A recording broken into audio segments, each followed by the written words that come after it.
kitty. What are you doing? You're in the way. You're in my way. Stinky boy. All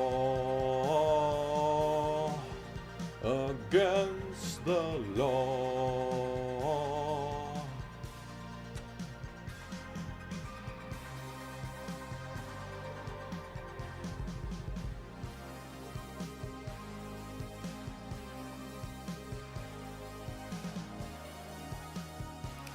All right. Is this loud as fuck? Sorry. Sorry, Daddy. Oh yeah, I gotta pop out the chat or I can't see shit. Oh, against the law. Won't be able to stay long because my sister's about to give birth to 2 twins and I wanted to say hi to everyone. Well, Jacob, we appreciate you stopping by. And I wish the best for you and yours in these amazing times that we live in. Against the law. Oh shit, defined soon. Fuck. Forgot to put an actual time on it. I guess I'm what they call El Stupido. How about this? We'll start in 14 minutes and 50 seconds. How about that for soon? Hello, hello.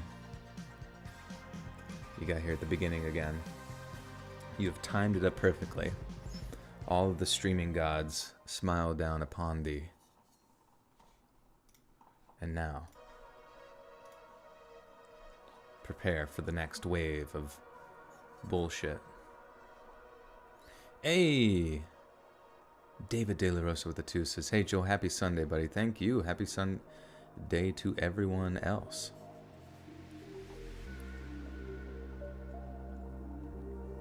I feel like it's been too long.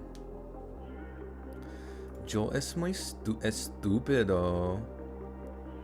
Hope you get gifted a sub. Yeah, I hope so too. I realized like I hadn't actually communicated. Oh, whoops. I hadn't actually communicated with any of the mods about coordinating the gifted stuff. So I don't know. Maybe Schick would want to do that. Is Schick here?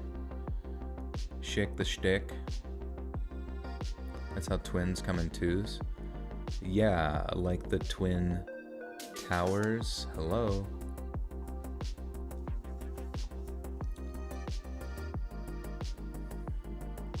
Per sheep.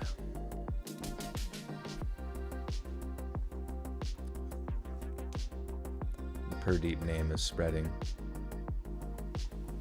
Oh, Schick is here. Schick, I was thinking of this idea. And I forgot to run it by you, but we can run it by you right now. So right now I'm at 51 push-ups, trying to beat that level. Trying to beat level 51 on the game called push-ups. And I was thinking for each push-up that I can't do, we could gift subs, you know, or gift memberships to people. And then maybe I could just, because I can't do it on my end for some reason. But I was thinking maybe I could just pay one of the mods back. But if that's too inconvenient, do not worry about it. Not a problem. And then also if they only do giftings in like 5 or 10s, we can just do a rounding up or, you know, whatever situation. You second the suggestion for twin stories. Yeah, anybody twins here? 1 unicorn with the 2. Thank you. Says, yo, Joel, how have you been? I've been super booper duper. I saw a really cool beetle yesterday that I had not seen in quite some time. One that looked like it could cut somebody's freaking head off. Okay, question. What should I get for my first job? No fast food restaurants. I'm kind of socially anxious. Any suggestions? You could be like an overnight stalker at like a grocery store or something like that, you know what I mean? Because most of those places, they let you put your headphones in and just tactilely stock food shelves and whatnot.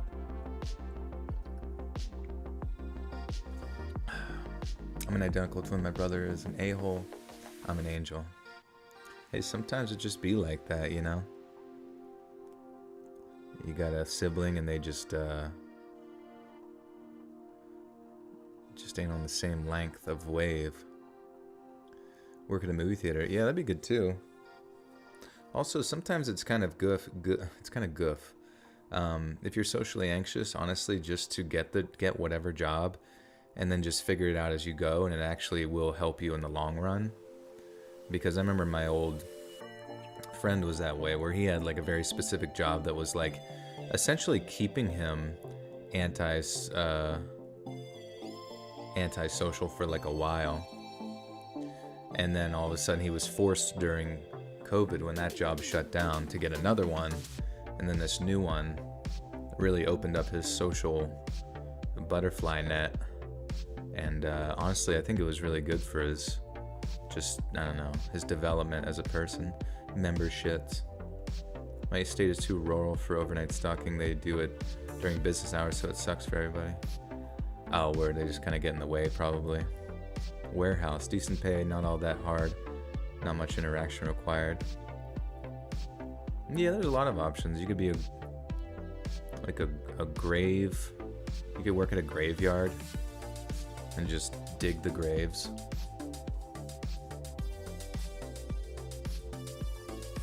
Or be a security guard late at night, and then you could send me in your spooky stories.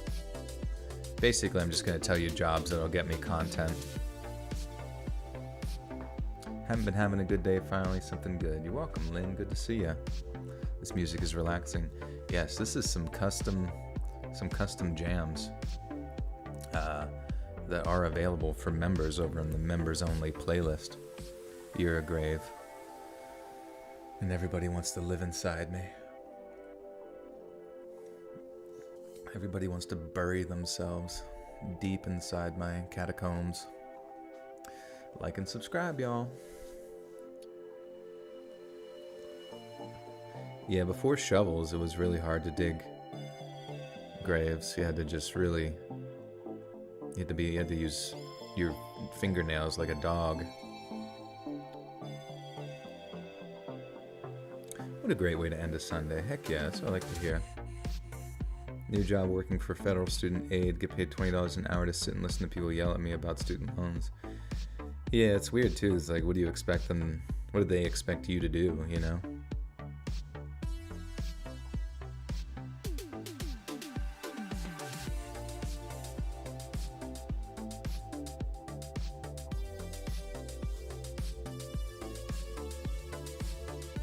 How is Pradeep? He is awesome. He is over yonder, just chilling, staring into space, probably slowly going nuts. But I went on a walk yesterday, and there was actually like a big black kitty that was on the trail, and it was kind of funny. Like he sat there at the side of the trail and just like meowed, and he let me pet him. I wasn't sure if he was going to try to bite me, but he seemed pretty chill.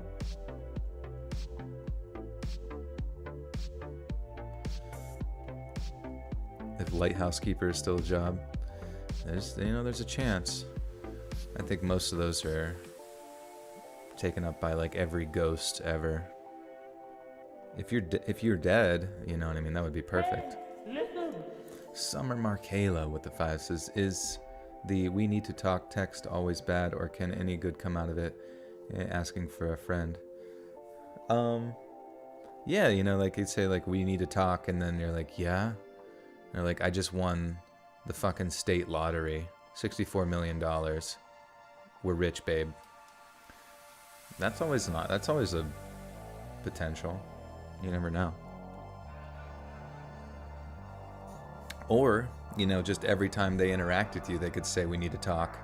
And you're like, "What? About what?" And they're like, "Oh, I just mean like in general. I just like would love to have a nice phone conversation with your lovely voice and personality. Yeah, we need to talk about that new album made by Elvis. We need to talk about Johnny. He's been getting into some weird stuff on TikTok. I have a headache, but your voice is soothing right now. Is that weird? No, I got magical powers. You gotta know, you gotta understand this. Hey, Allison Ann, welcome to the Buttersock Cult. You now have access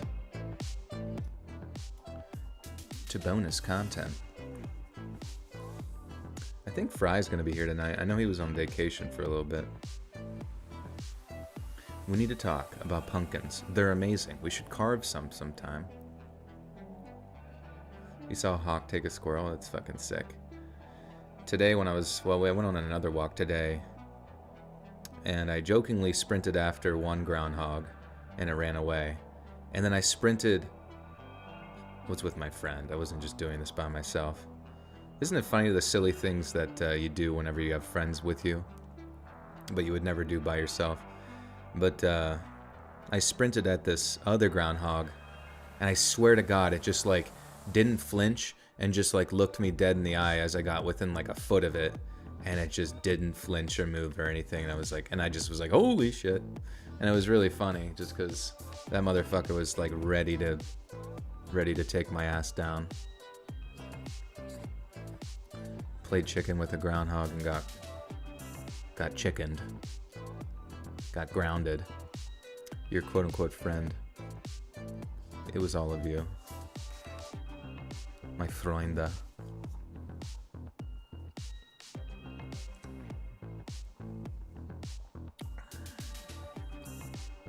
Butter turd cockhole. Ryan, I'm telling your minister. Been addicted to your podcast on Spotify. Thanks, Horror. Cafe. Appreciate you. Oh shit, that reminds me. I gotta get some stuff done for... I gotta write that down.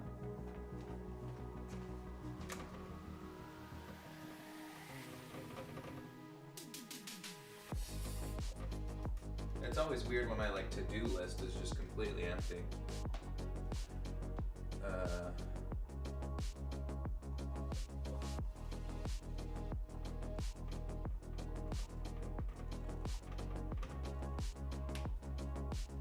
Hey, listen. Hey, Curtains with the 10. Hello, Curtains. We will be kicking this off very briefly. What's the most oddly specific category of stories you've done on a video? Yeah, I guess, let's see, oddly specific. I feel like you don't even have to go back that far to see.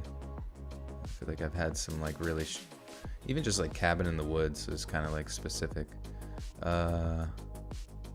I don't know, do you guys remember any that were just like, what the fuck, that's Burger King toe fungus stories?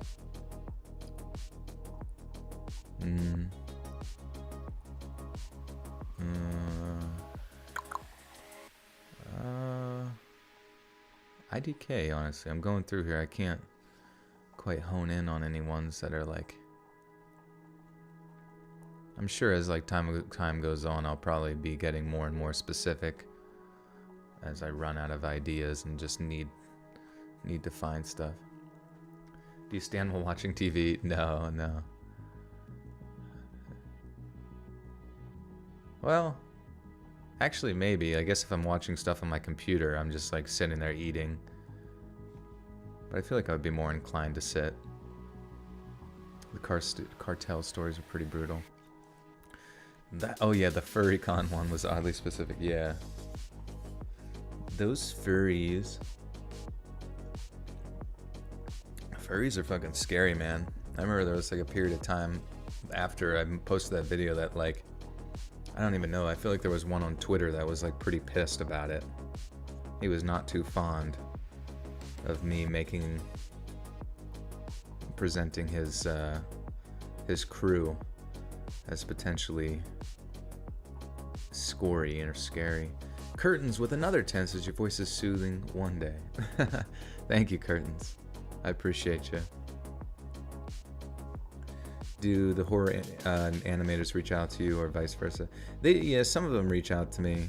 I don't know, man. Those horror animation channels, like, I don't get too excited about them anymore. I mean, I'm like, sure, you know, just use one or two of my stories in a video, but like, they all seem to just like use the same program and just like bust out videos like nonstop. And I don't know. I'm sure some people don't. I'm sure some people don't really like have a very high standard for what they're watching sometimes, but I really like animation overall, and I kind of just wish that they were like their own actual individual animators who put a lot of time into the art and all this kind of stuff. Otherwise, to me, it feels lazy and uninspired, and just, it's whatever. To me, I feel like with the animation channels that reach out to me, they usually most of the time they're like some random country like halfway across the world. And I don't know, to me, I think if their video pops off for whatever reason, to me it's more like promotion, you know what I mean? I'm like, oh, somebody is feeling the vibes of my voice, maybe they'll come check me out. Would you want to animate your own videos at some? I mean, I'd like to, that'd be cool. I just don't really have the time for that kind of stuff.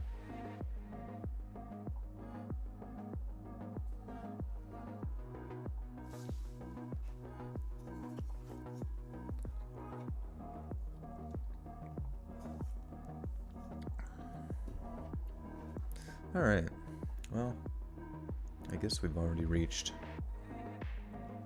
our time limit. We are the future of scary storytelling, you being the leader.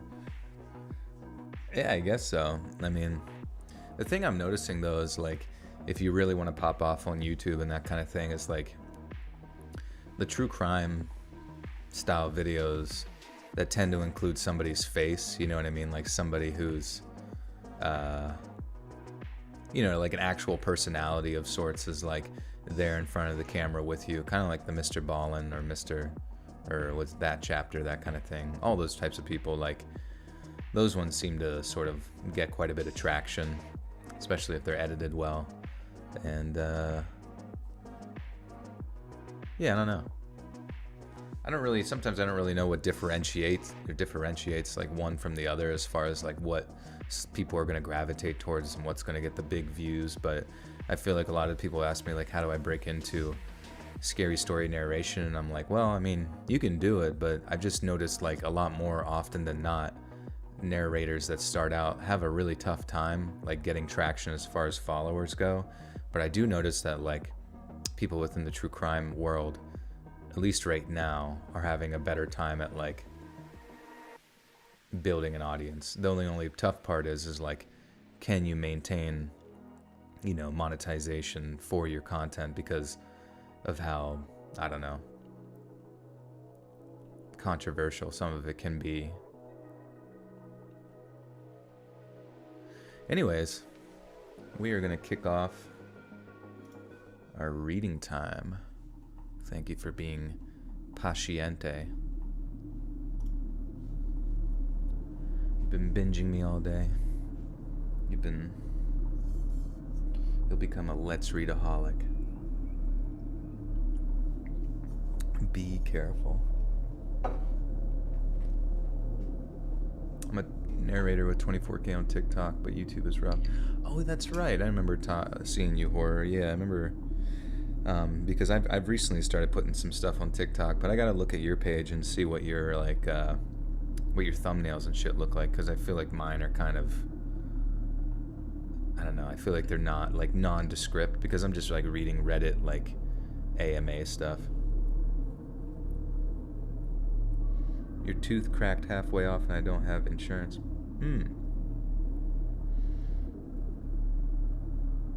I think I feel like I don't know, it depends on your area, but I feel like I remember my my buddy he didn't have insurance or whatever, and went to a place that like does sort of like volunteer healthcare and dental stuff for people without insurance. because he cracked like his one front tooth, and they did a good job like getting it like molded or whatever put back on there. You've already listened to 90% of my podcast. That's crazy. That's a lot of hours to put in, honestly. This might be an unpopular to say, but you absolutely must have a good voice to do narration. That's not necessarily something you can control. Yeah, it's tough, and that's why I kind of think like the things that you can control are, things like video essays, if that makes sense, like the true crime documentary style stuff. Just because you can edit it, you can control the, you can edit it, you can control the pacing of it, you can control the visuals, how you present yourself on screen, all that kind of shit. So yeah, I mean, I gotta blow this candle out 1 second.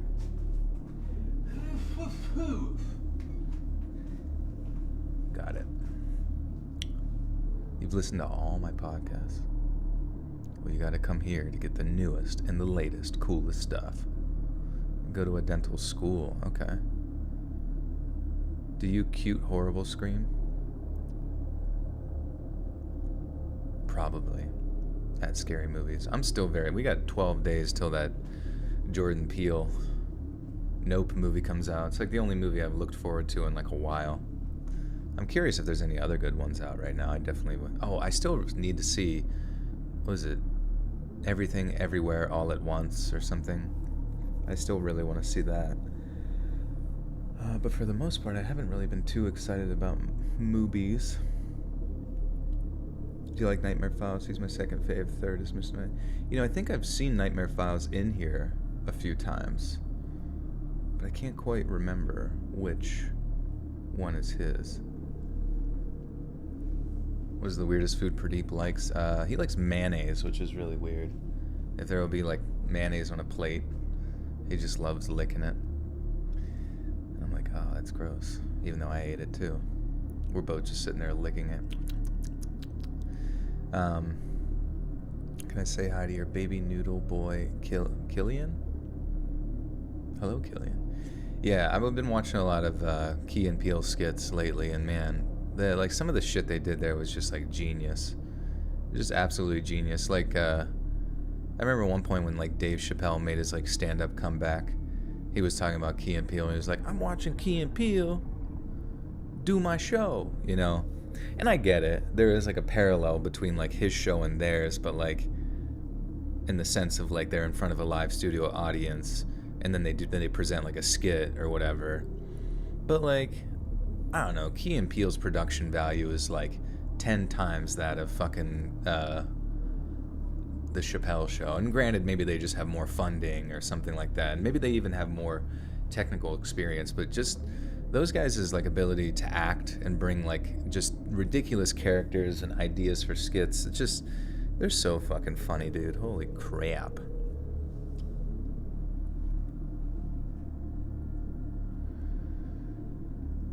Oh yeah, the substitute teacher one. I remember like crying laughing. Well, I was like crying laughing yesterday at the one where it was like that he had like a friend who he was like, well, actually, I don't know, the Christopher Nolan Batman movies, unpopular opinion, like I didn't really think they were all that great, to the originals. And then like the one guy, Peele just kept like looking over and be like, okay then, to his friends, and it just like keeps escalating where like he keeps saying more shit and he has to like grab his face. He's like, no, you look at me before you say that. He's like, do you have one original fucking idea in your head at all? And he's like, no, I don't. I can't think for myself. And just like runs away like he's fucking Quasimodo or some shit. I don't know why, I was just laughing so hard at that. And then like another one was the continental breakfast. He's like, oh yes, oh, donut holes, oh my god. And like at the end he's like crying from how delicious the continental breakfast at like some shitty hotel is. And I don't know, man, like some of the shit they're just like so fucking expressive and hilarious. It's insane.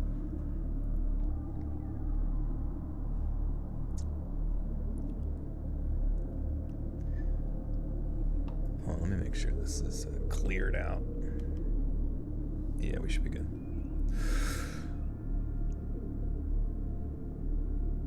My name is Dodd. I'm 22 years old, I'm from North Dakota, and I have a lot of tattoos. I got my first when I was 17.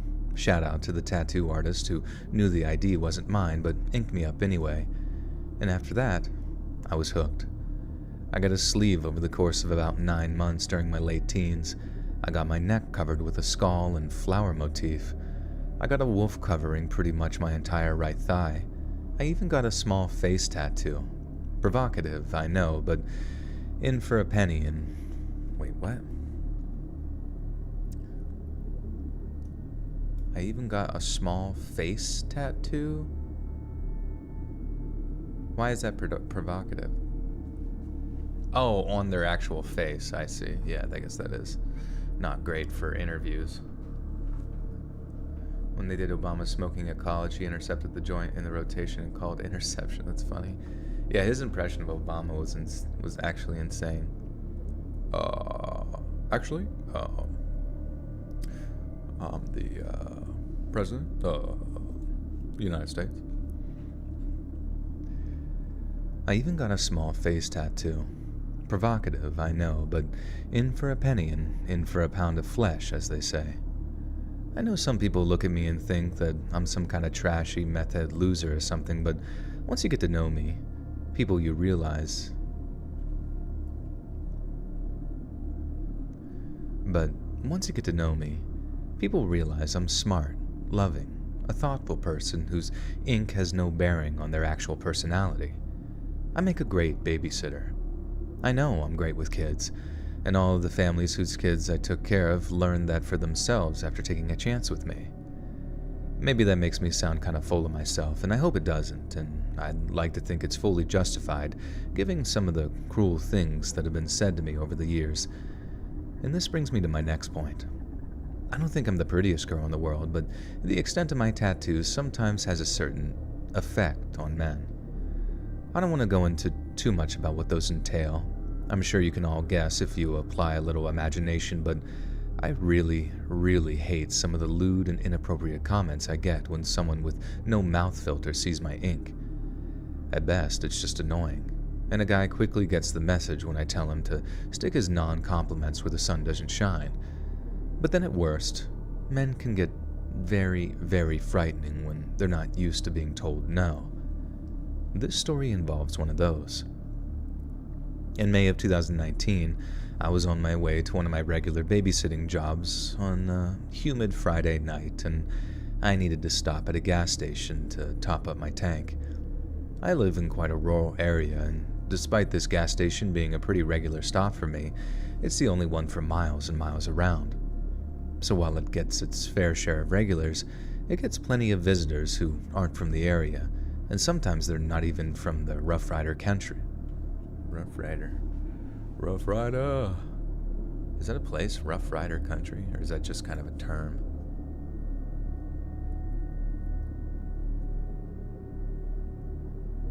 No, please, explain, madame.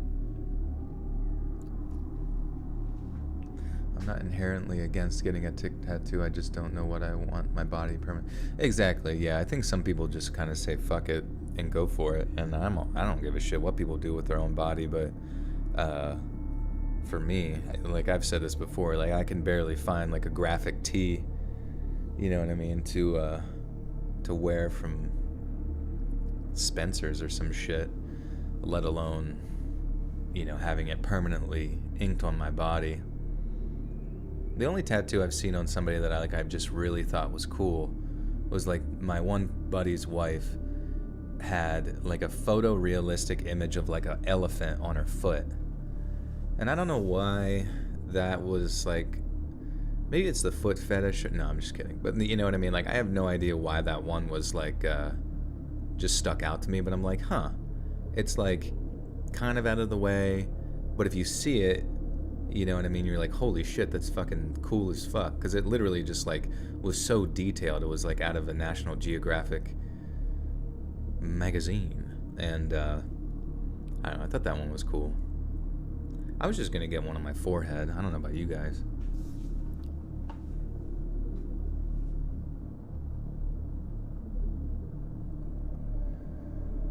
So, while it gets its fair share of regulars, it gets plenty of visitors who aren't from the area. And sometimes they're not even from the Rough Rider country at all. They're just passing through. I'm guessing this guy was just passing through because I'd never seen him before and he was wearing a black Minnesota Vikings baseball cap. Oh. At first I was like, well, the Vikings aren't a baseball team, but I guess that's the terminology for the hat. I'll just say black Minnesota Vikings hat because I feel like that would confuse people.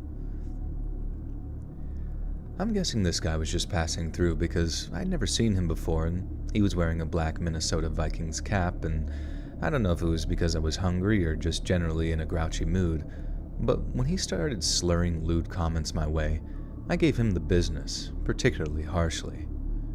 I told him I was probably his daughter's age, assuming he had one, and asked how he'd like it if a guy started talking to his little girl the way he was talking to me.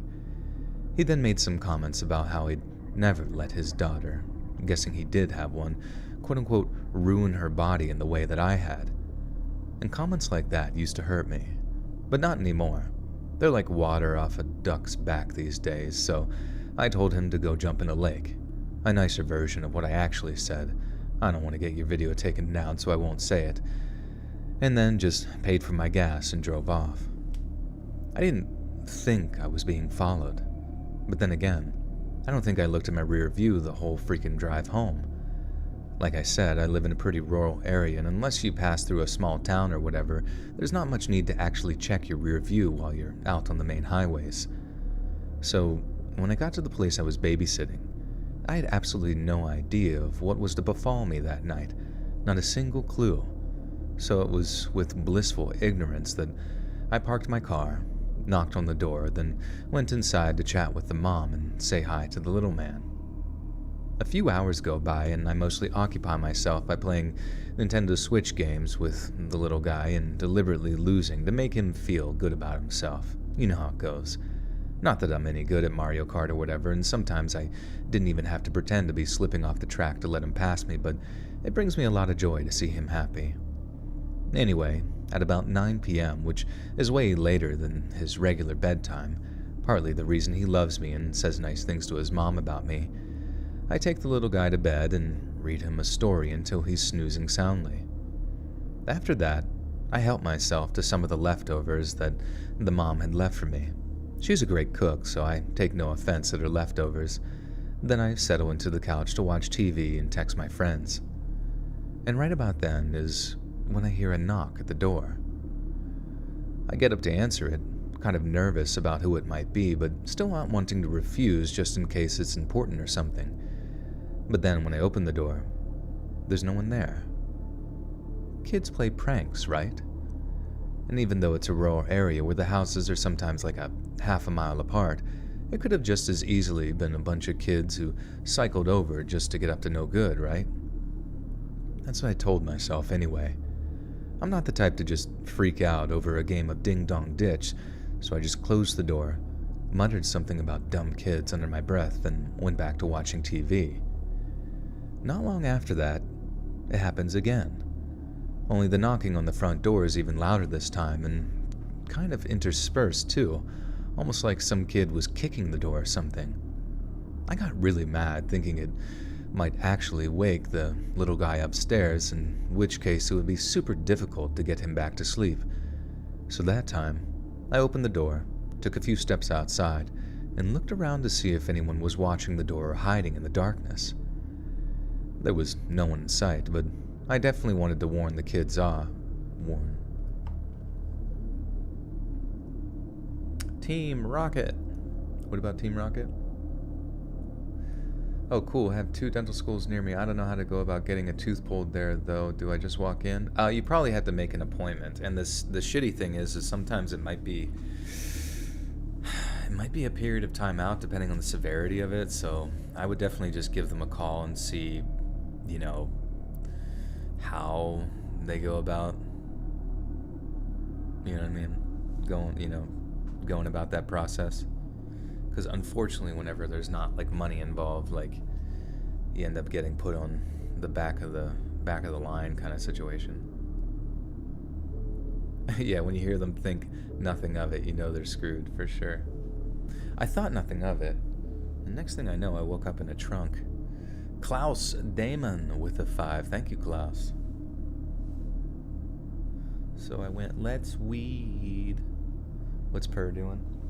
He is over there curled in a ball.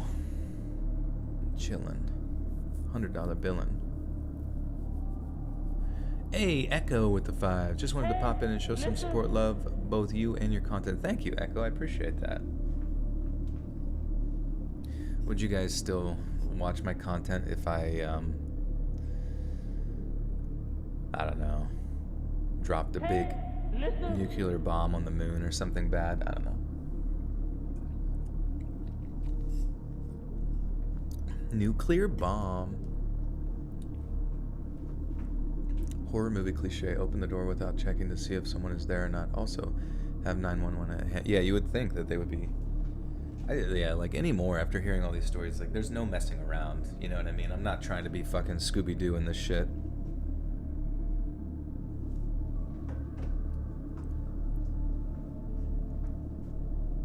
Not the moon.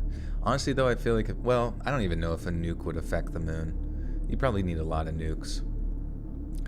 But if I accidentally threw off the gravitational rotation of the moon, I'd probably mess up a lot of things on Earth, and you guys would not be too pleased about it. The moon deserves to die. It's too bright, yeah. Sometimes you're trying to sleep at night, and the moon's just fucking straight up blinding you. He'd stop watching if I no longer did push-ups, if I let myself go.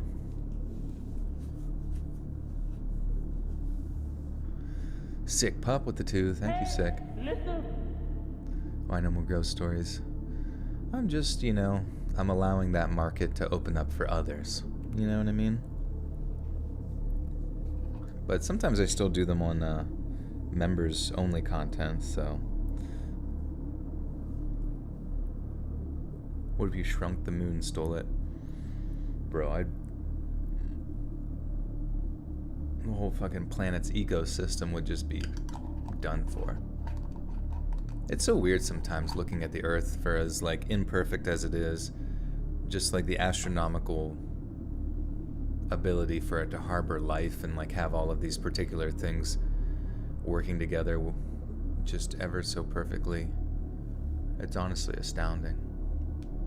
Isn't even the eclipse, like the process of like eclipses working, like the diameter of the moon in front of the sun, and just isn't even that like relatively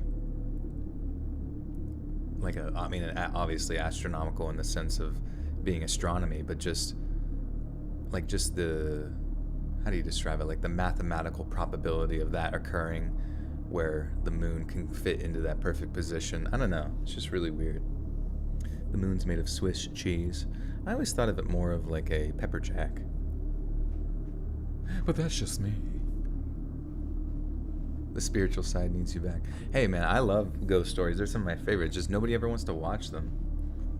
Also, I wanted to ask you, like Friday's video was having an emoji. I kind of like went all in on that title where I was like stories to make you sweat, and then had the emoji, but it didn't really seem like Friday videos are ones that don't do super well. It seems like everybody's out probably having fun and shit, you know what I mean?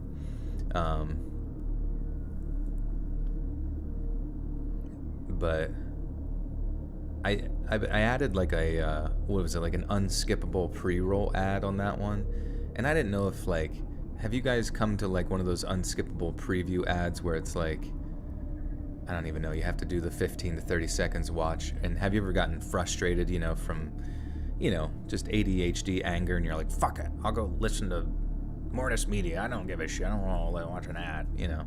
But I don't know, I'm curious if like that would affect like newer people who are being suggested the video and they're just like, no thanks. Get rid of Mars. Yeah, I've had enough of Mars. They think they can, you know, be some separatist colony out there not paying taxes to us, the kings of the solar system? Think twice, baby girl.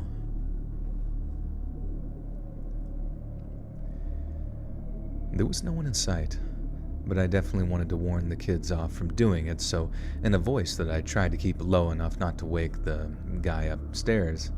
I keep saying little man, it's really fucking annoying me for some reason. There's no... I feel like I wish they would just call the kid like a made-up name or something. There was no one in sight, but I definitely wanted to warn the kids off from doing it, so in a voice that I tried to keep low enough not to wake the kid up upstairs, but loud enough for anyone close to hear, I told whoever it was that if they bashed on the door like that again, I'd be calling the cops. In the moments after I spoke, nothing moved, and nothing stirred. There was just this dead silence hanging in the air, which actually started to give me the creeps after a while. It was obvious that whoever had done the banging was still close. I didn't hear any bikes pedaling or voices or anything like that. I knew someone was there, maybe even watching me too, so feeling pretty exposed, I turned around to walk back inside the house. I can't even really describe the kind of terror I felt when I turned and saw that black Vikings cap staring me in the face. Even with the lessons in writing I got, I'm still struggling to find the words to describe that sensation. All that cliched stuff like my blood ran cold or a shiver went up my spine, they sound like stuff out of a campfire story compared to what actual heart-pounding terror felt like. I think that was the first thing I felt. My heart just thumping at a mile a minute as I got this oh no alarm bell feeling in my head. I was outside, alone, with this guy who had been making lewd comments to me at the gas station and who'd obviously followed me to the family's house, maybe even thinking that it's where I lived. The next thing I know, his big, calloused hand just flies up towards my throat, and I feel almost all my air cut off. I have to make these scary-sounding wheezing noises just to get the air into my lungs. I remember how my hand shot up to his wrist, trying to pull his hand away from my throat, but he was just way too strong for me to even budge it. I kicked out at him, tried to land it where it would hurt him the most, but my first and only effort landed on his thigh. After that, he held me out at arm's length so I couldn't reach him, and every time I tried to kick him again, I not only missed completely, but he squeezed just a little harder for a second so I couldn't breathe at all. In the end, I was basically just hanging there, feet only touching the ground because I was on my tiptoes as he started smiling at me. I don't want to repeat it. Whoops. Holy shit, I look at chat. You guys type a lot of words. It's too many words for me to even look at. Don't ever open the door. That's just lets evil in. No wonder horror Moe started with the door knocking. So many narrators do paranormal videos, it gets old. You have great diversity. That's why I've listened to you for so many years. I've always looked at... Oh, thank you. Butters. Hey, Butters. It's midnight. I'm studying for exam for promotion roll for Tuesday and needed some background noise. And I'm so happy you are on because I have watched every video of yours and needed one. Nice. Thank you, Sam. Good luck on Tuesday. You hate it when ads are longer than the video itself. This is true, yeah. Thankfully, my videos are 1 trillion years long.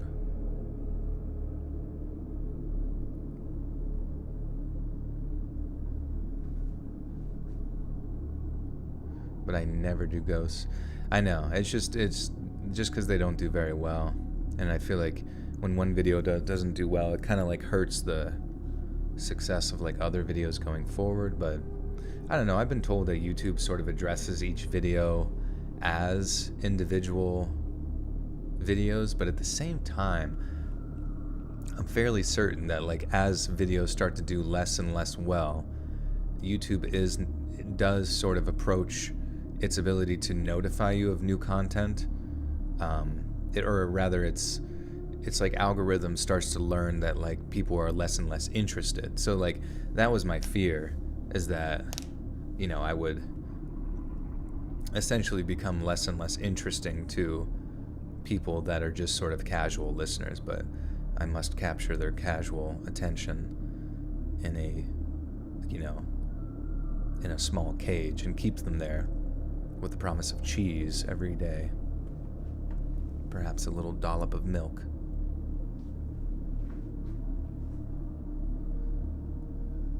I don't want to repeat exactly what he said. Like I mentioned earlier, I don't want to get your channel in any trouble with YouTube for obscenity or anything, but I remember every freaking word. To paraphrase. Tomorrow is my BB, Joel. Send me Chill's voice. What's a BB? Like your birthday, or is BB something else?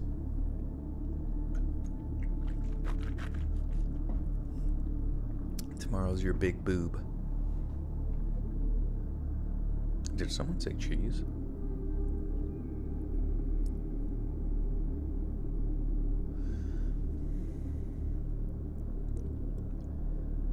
I don't want to repeat exactly what he... Oh, fuck, I already read that. To paraphrase, he basically said that a girl like me should know better than to talk to a man like I had. What? Like I had? To paraphrase, he basically said that a girl like me should know better than to talk to a man like I had.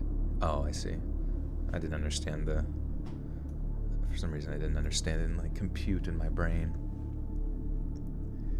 To paraphrase, he basically said that a girl like me should know better than to talk to a man like I had, and that he'd take a great deal of pleasure in teaching me a lesson that I should have learned years ago. He made some comment about how he'd had to wait quite a while to make sure I was home alone, but he was glad that he did, because now no one would be able to stop him from doing what he said that he was going to do. Like I said, I don't want to quote the guy, mainly for the sake of my own mental health at this point, but trust me when I say that his description of the act he wanted to perform on me was graphic to the point of nauseating. Again, I can barely describe the feelings that boiled up inside me, knowing that he was about to do those things to me right there in the driveway, and honestly, the only consolation was that I might not have to be awake for it, as breathing was so hard by that point that I felt like I was about to pass out. The guy then basically threw me onto the front lawn, which was slightly out of sight of the road outside thanks to this big hedge the family had been cultivating over the years. The entire North Dakota.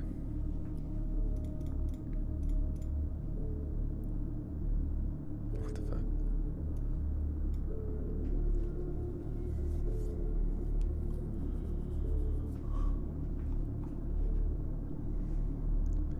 The entire North Dakota Highway Patrol force could have driven by and never seen a freaking thing.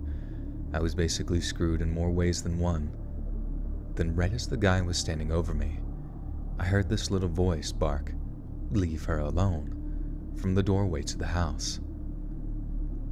It was the kid I was babysitting, the little man, who had somehow woken up during everything that was going on, heard the guy talking, then headed downstairs to see what was going on. I don't know exactly what went through the guy's head after seeing a little kid watching what he was about to do. Like I said earlier, I'm almost certain that he had kids of his own, but it was enough to make him think twice. He backed off a little, told me that I was the luckiest little B word. Hey, Echo with the twos. Thanks for making my long work nights easier. You're welcome. No problem. Hope work's going well for you.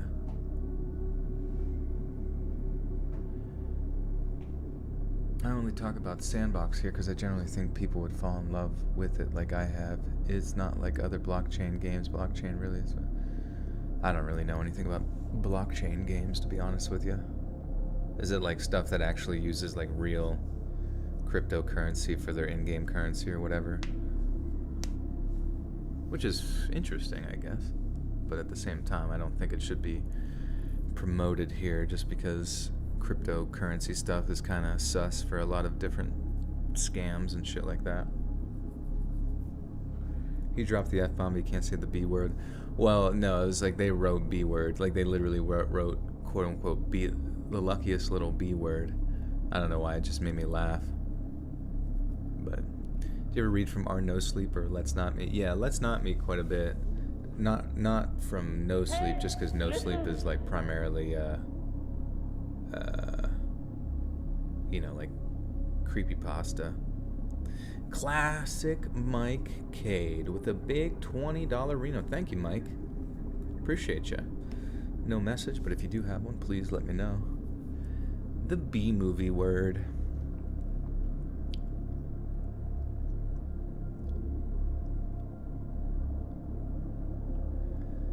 He backed off a little and told me that I was the luckiest little girl on the face of the earth. Then started telling the kid that I was babysitting that he was helping me up because Then started telling the little man that I was babysitting that he was helping me up because I'd fallen down. The kid didn't buy it for a second though, and I've always been amazed at how brave he was in that moment as he once again let out this impossibly loud bark for how small he was, saying, "Leave my Dottie alone." I was already scrambling back towards the house by the time the guy started walking out of the driveway, and all I had going through my head was to get a 911 dispatcher to listen as I read out the guy's license plate. I didn't know where he was parked, but it had to be close, and all I needed to do was get to my phone fast enough and I'd be able to get this guy arrested. Sadly, I wasn't fast enough, and by the time I rushed back out into the road outside, all I would see was a flash of the guy's rear lights in the distance before they faded into nothingness. I managed to tell the dispatcher as much as I could, including what he looked like and the stretch of highway I figured that he might have been driving down. But since I had no idea what car he was driving, I guess it wasn't enough for the cops to get him on a traffic stop or anything. After the call ended, I tried my best to protect the little guy from the horrifying truth of what had happened, but he was smart enough to know that a bad man had come to the house, and that for a few moments, the both of us had been in a terrifying amount of danger. He was still awake when his mom and dad got home, but they could just instantly tell that something bad had happened. Their only issue was that I hadn't called them Wait, why the fuck did she not call them? What the fuck? Why didn't the cops not call them? Wouldn't the cops, do some sort of collaboration with Snarled? Your narration and their animation would be perfect. Let's check out Snarled. Snarled. That's a big channel.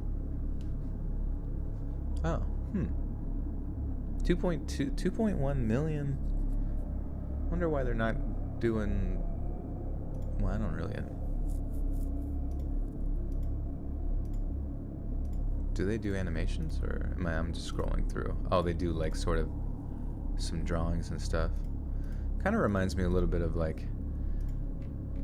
remember Rob Gavigan. He would do some sort of custom drawings and stuff in the background for his true crime stuff.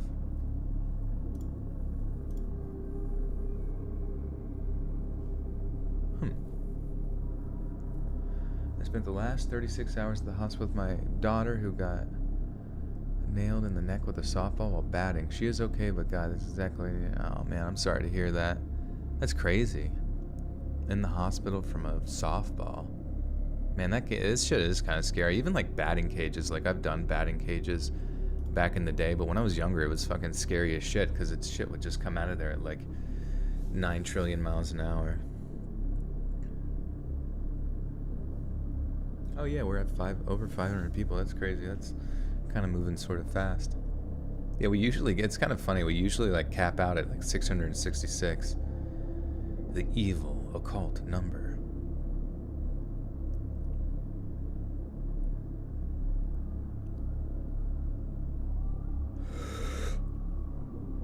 Their only issue was that I hadn't called to tell them what had happened, but I just didn't want to ruin one of their rare date nights, given that no one actually got hurt. I mean, I had one heck of a bruise around my throat the next day, but aside from that, I got away pretty much unscathed. Now that I look back on it, I don't think the guy ever really had the intention of truly hurting me, I guess. If he was psycho enough to do something like that, I don't think that he'd have really cared if the kid was watching. I just think having a teen girl give him such disrespect made him really, really angry. And maybe he was having just bad enough a day that he felt like taking some spite out on me or something. I have no idea.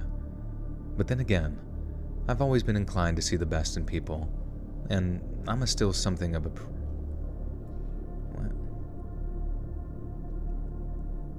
Yeah, I remember like when I was first streaming, sometimes I would climb up to like, the most I ever got I think was like 1.3K in concurrent viewers and stuff. And that would be dope, you know what I mean? Because I remember like some of the streamers that I would watch on Twitch, I would always kind of compare myself to them to think like, oh shit, I'm hitting numbers that they hit, you know, and they're like considered like, you know, pretty popular streamers and shit. But at the end of the day, I do just be chilling, you know what I mean?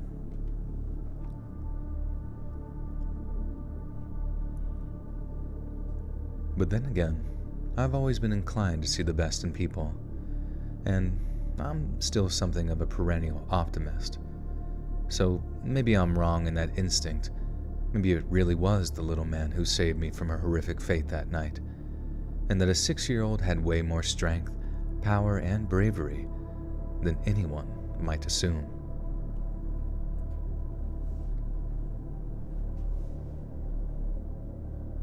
You get 5-bar service.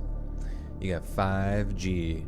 I remember like my area doesn't really have 5G, but like I remember I went to more into like the city area that had 5G, and I like activated it on my phone, and it actually seems slower than just the normal LTE or whatever the fuck it is.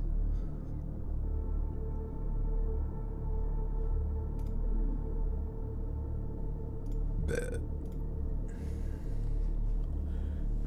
yeah, the ending of that was kind of bizarre. I don't know. Some people who go through victim stuff, sometimes they take a weird perspective on things.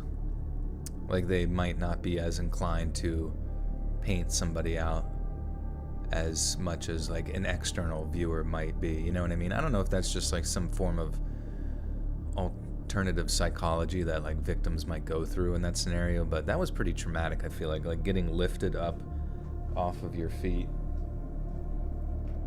and almost quilled.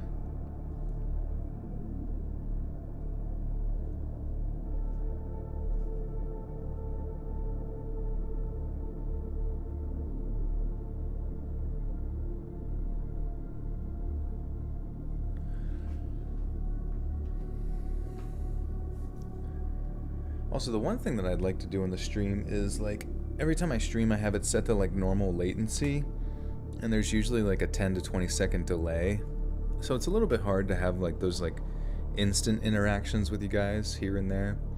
But I was almost curious if like what I could do on my end to better run things at like a lower latency or ultra low latency, just because it'd be sick, like as I say something, like immediately get like responses, because I see it on Twitch and I'm not sure if it's like something on my end, even though my internet's pretty good, if it's something on your guys' end, if it's something on YouTube's, like I don't even know what you want to call it, like their net code or some shit, you know what I mean? What kind of microphone do you use? The quality is super. Yeah, so the one you're listening to right now is an AKG C214 on going through a UAC2 mixer, but the one that I record into is an H4n. Wait, so how do these work? Is it like you read a little and then stop reading and then pick up where you left off? Yeah, because I'm basically recording the stories for the video that I edit for Monday, Wednesday, Friday, but the streams are just like a way to sort of like interact with people, and I get really bored when I record normally, and so this is nice just to like fucking do and then, you know, edit it later.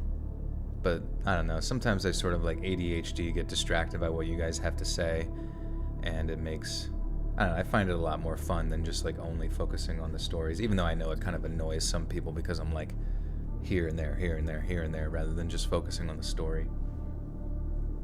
It's a YouTube thing, I believe. They prefer a slight delay. Okay, yeah, I wasn't sure if like things in their streaming, you know, delay process has gotten better or whatever. You have the AOL disc, nice. That's an upgrade for me.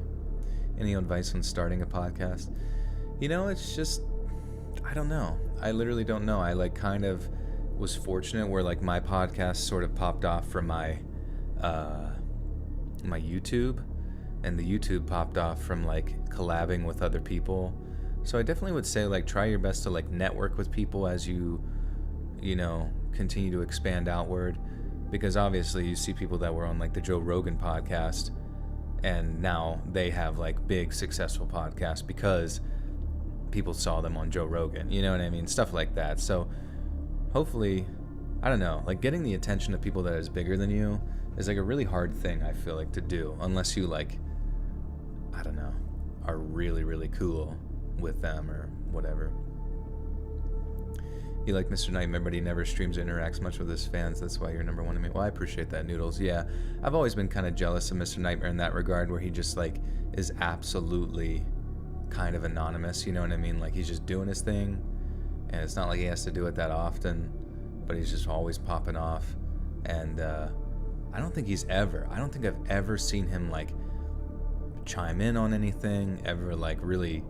He doesn't say shit on Twitter. He barely even like, I don't even think he touches his Twitter or his Instagram. He just has it just so that if someone else can't, you know, take it or whatever, or like, I don't know, or pretend to be him or something. So I just find it interesting that he hasn't like found a way to take his YouTube. I'm sure he's got other business ventures that he's involved in and stuff. So like the idea of like podcasting or whatever just doesn't even like excite him or anything.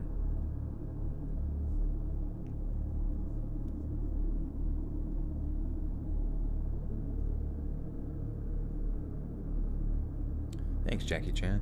Or sorry, not Jackie Chan.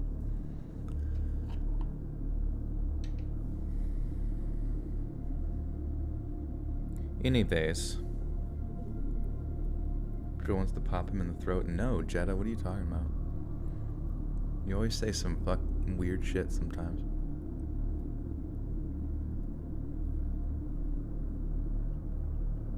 It gives you more elusiveness, yes. He is very elusive, like a Genghis Khan, or what is it?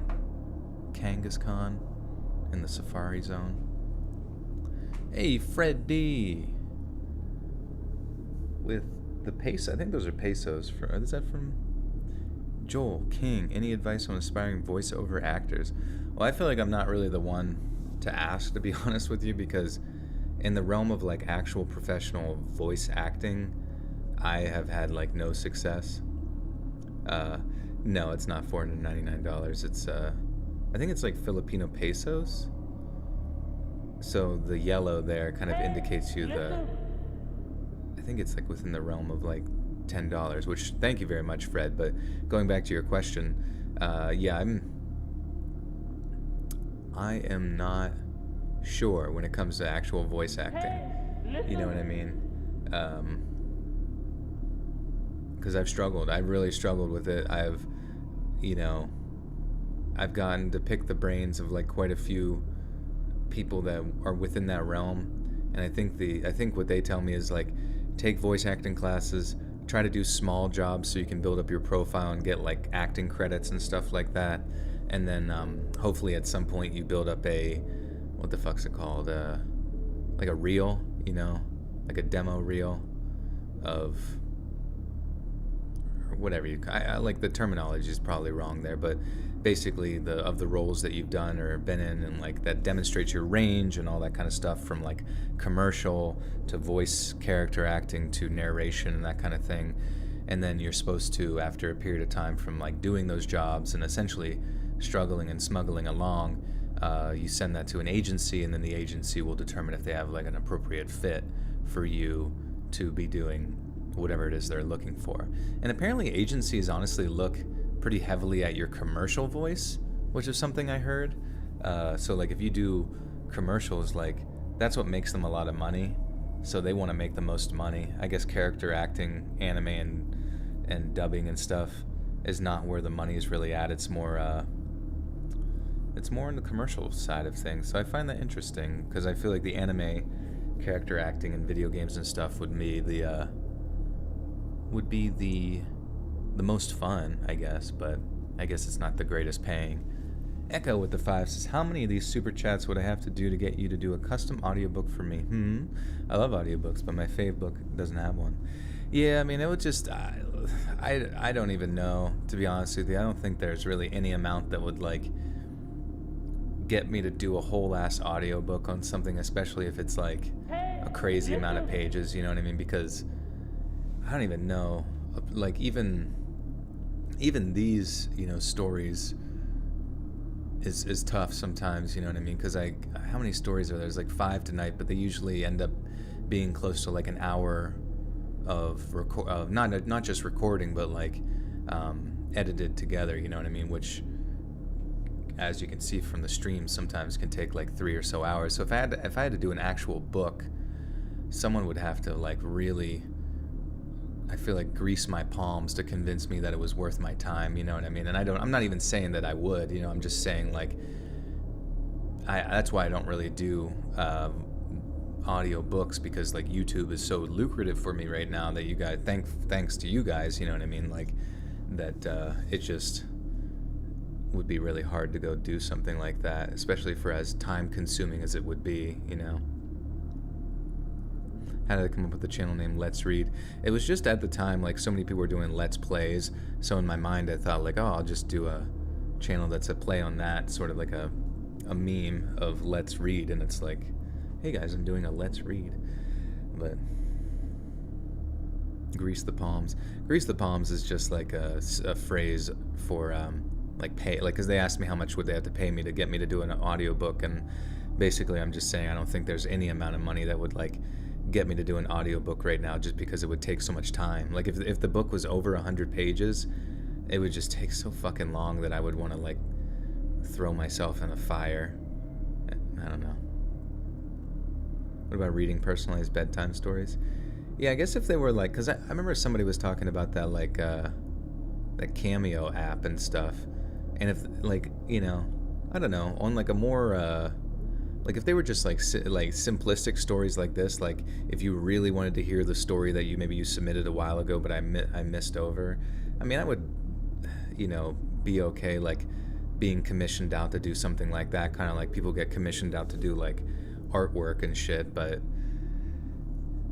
you know, as time goes on, you know, I just I realize that time is more valuable to me than money, if that makes sense.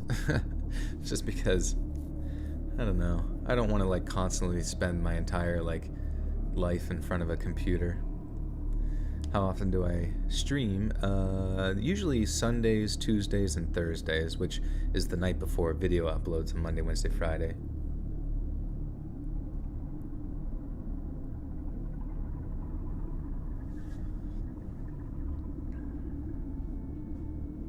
NWO is a horror story. Talk about that, Joel. Like the wrestling organization. Any advice for where you find stories to read and narrate without fear of copyright for starting narrators with no subscribers to submit stories? You know, I basically, you can just go to Reddit and you know, DM the author and ask, hey, can I narrate your story on my channel or whatever, or narrate it for a project, or, you know what I mean, like. And if they're chill about it, like No Sleep's kind of tough, because No Sleep, some of the authors there, they take it very seriously, and as they should. It's their work, you know what I mean. But for people that post on like r/creepy encounters and r/let's not meet and all of those like more personal experience journal type Reddits, they're probably a lot more like, sure, man, like I don't write ever, and this was the first time I put it on paper, and if you really like it, like you should read it. Thank you so much, you know. So just make sure you ask permission and kind of get that in writing, you know. Obviously, you don't have to have them sign any sort of fucking legal bullshit or whatever, but it's more of just like a gentleman's handshake over the internet. Blue the Teacup Yorkie with the 5 Canadian says, hi, how have you been doing lately? How's your cat? Can you do more Craigslist stories? I'm doing good, and my kitty is doing great. He is actually, as you say that, he's walking over to me to probably rub his face into my leg. There it goes. And yeah, I can definitely look into more Craigslistio storios. I'm surprised Craigslist like is still legal, to be honest. Hi, buddy. Also participated in a group reading of section of Harry Potter where I read for Snape. That was fun, but it wasn't recorded. Oh, that sounds fun. Mr. Potter. That new Harry Potter video game, what's it called? Like Hogwarts Legacy or something like that. That actually looks pretty fucking neat. Pretty fucking slick.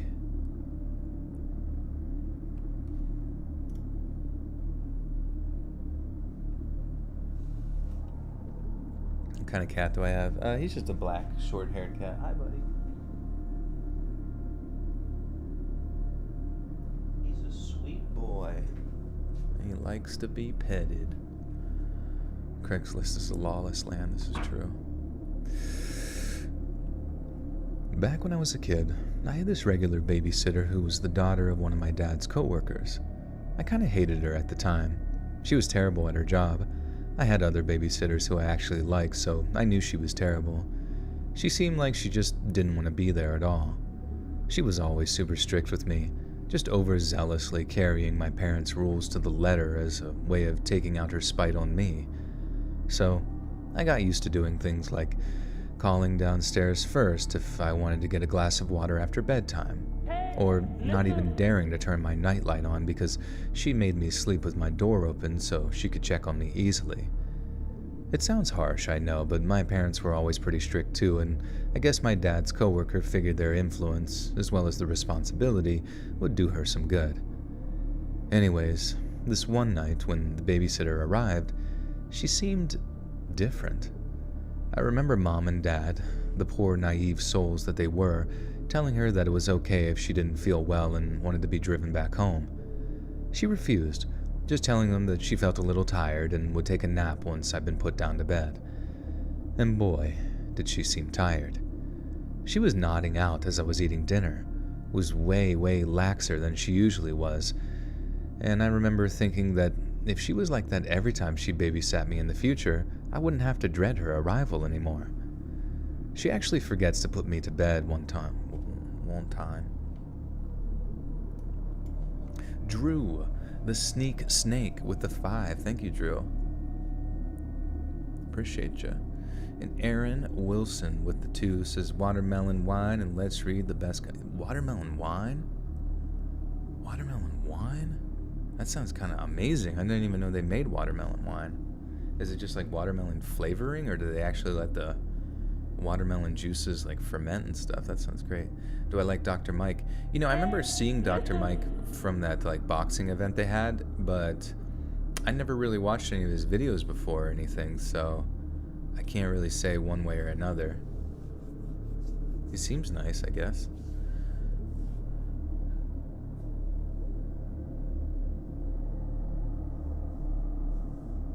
We need an M-rated Harry Potter RPG. That would be nice, to be honest with you. Like, that's the only bad thing about Harry Potter that I don't like, is that, like, the whole idea, because a lot of the new one seems to revolve mainly around the dueling combat of using your wand and stuff, which seems exciting and fun, but at the same time, it's like, it's not, like, overly violent, because it's, sort of based in a kid's universe or whatever. Do I listen to Criminally Listed? I think I've seen them, but I can't quite remember the exact specifics. Watermelon wine does sound really good. Yeah, that's pretty yummy, pretty refreshing. I remember my friend got watermelon juice from this one Trader Joe's, and which is a grocery store, and like it, man, it was good as fuck, bruh. I was drinking that shit. I was chugging that shit. I was thirsty as fuck, bro. SJ Curtis with the 2 says, always into a live experience. You do it best. Thank you, SJ. I appreciate it. Harry Pothead. I remember I made that joke in 6th grade when Harry Potter came out. I was like, what if his name was Harry Pothead? And then, I think it was like, what was it called? Scary Movie came out. And, you know, I was watching that because I was a naughty little boy. And, it was an R-rated movie at the time, and I'm in middle school, guys. I'm in middle school. And I just remember the one book they handed, hey, you dropped your book, and it was like Harry Pothead, and he had like, he's sitting in his bed with like smoke coming out of his mouth and ears, and I was just like, what the fuck? They stole my fucking joke, even though they don't know who I am. I'm sure no one else ever thought about that. Lynn with the 150, thank you, Lynn, and thank you, Noodles, for the big $10 Reno. Thank you. You're welcome. Thank you, guys. Do I listen to MF Doom? Yes, I love MF Doom. Rest in peace, Doom. We're gonna miss you. But some of his, like his flow and his beats and all that kind of stuff were just so unique. And yeah, he was awesome. Yeah, take my strong hand. It's just like pushing it into the mashed potatoes. It's so funny. I don't know. Scary Movie 1 and 2 was good, but then as soon as they became I remember that was whenever I realized as a kid, I'm like, damn, I only, like, whenever a movie is like PG-13, it's like, and it's a comedy, it tends not to be as funny as like a rated R movie, just because it's very limited in its comedy. But then I remember watching, what was it called? The Other Guys with like Mark Wahlberg and Will Ferrell, and that was actually hilarious. Like whenever it's like Dirty Mike and the Boys, like that's the little bit with like fucking Dirty Mike and the Boys. That shit was so funny. If you haven't watched that, please go look that up on the internet, on YouTube. That's of extra TV while she napped on the couch, and for a while, she was actually sleeping with her phone held up near her face. I thought it was the funniest thing at the time, but my voice cracked.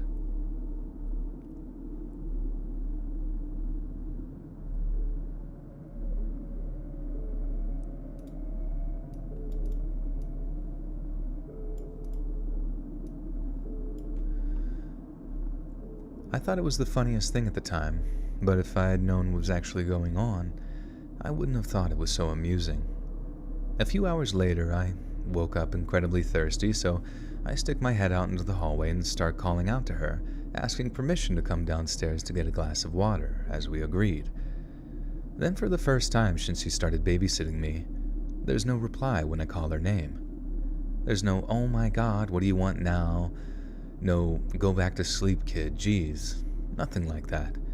Just complete silence aside from the low hum on the TV from downstairs, and I know something is off. I just don't know what exactly, so I head downstairs to try to find her. I grew in.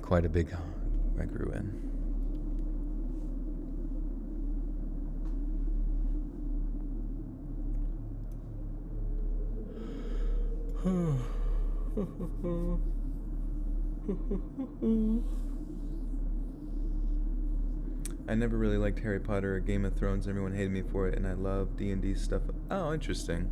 You like D&D stuff? Well, yeah, growing up, like, I was definitely more of a Lord of the Rings kind of guy than Harry Potter. And to be honest, like, I went and saw Harry Potter, I think it was like 6th grade when the first one came out, because I remember thinking it was interesting, because I'm like, oh, I'm the same age as the actors in this movie, rah.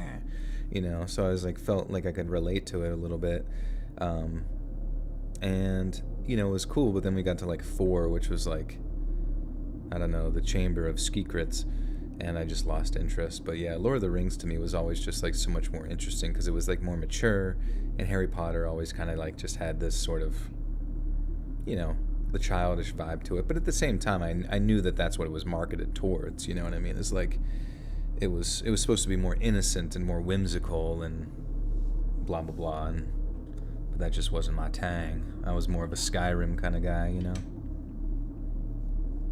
But if I went to the place, don't they have a thing like out in Universal Studios for Harry Potter? I think that would be really cool.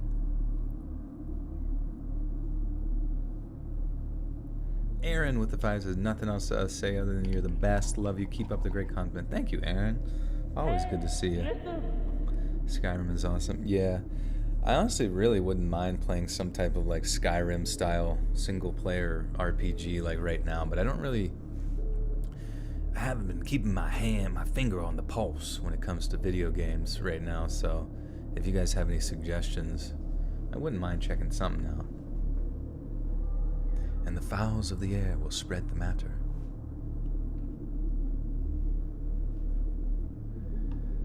I grew up in quite a big home, one with an upstairs and a downstairs bathroom. The downstairs bathroom door was only ever closed when it was being used, so that clued me into the fact that she was in there. I just stood there at the door for a few seconds, actually kind of worried about how much trouble I'd get in for being downstairs after bedtime. But then it hit me that something had seemed off that night, that my babysitter wasn't feeling well, and that she might be in some kind of trouble herself. I knocked on the door, called out her name again, only to find that the door actually opened a little under the force of my knock. People always lock the door when they use the bathroom down there. I mean, people were always walking around outside, so they always locked it. I knew something was wrong, so I pushed it open, and my babysitter is just sitting there, toilet lid down, slumped back with something sticking out of her arm. I didn't even really recognize it for what it was in the moment. I didn't know anything about drugs, and the only needles I'd ever gotten were with me facing away from it and wincing, so it's not like I just recognized the thing off the bat. I thought she was asleep. I meanest.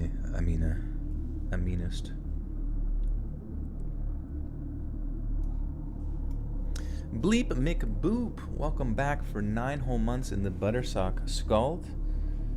You still have access to bonus content. I just got dumped by my boyfriend of 4 years out of the blue 2 days before I had to take the NCLEX. Hope y'all are having a better day than I am.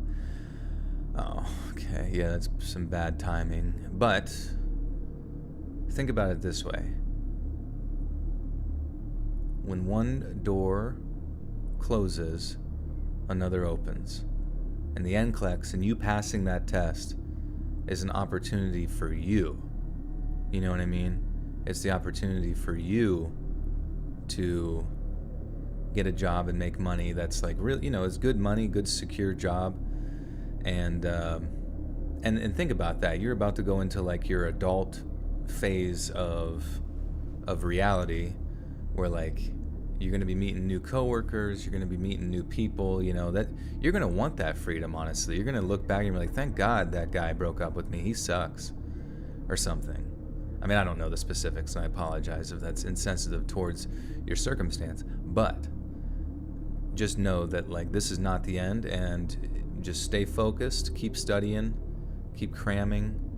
Don't even worry about that because your future has yet to unfold. You got a lot to look forward to. But thanks for 9 months. Good to have you.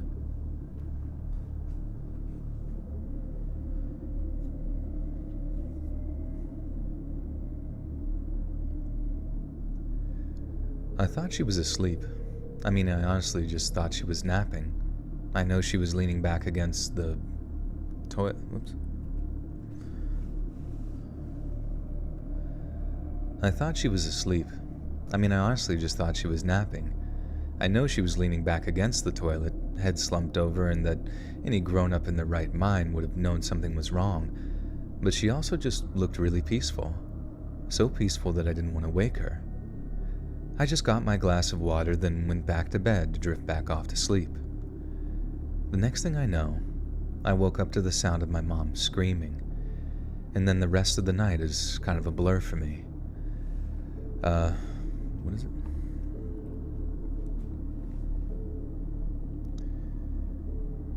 A flash of blue and red lights outside, and phone calls and weeping and wailing.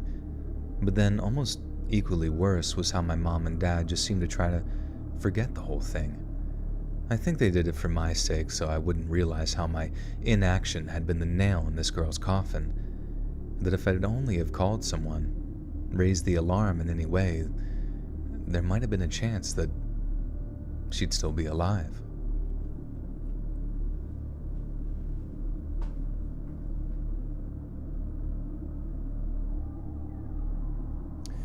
The world record for largest super chat for a YouTuber is?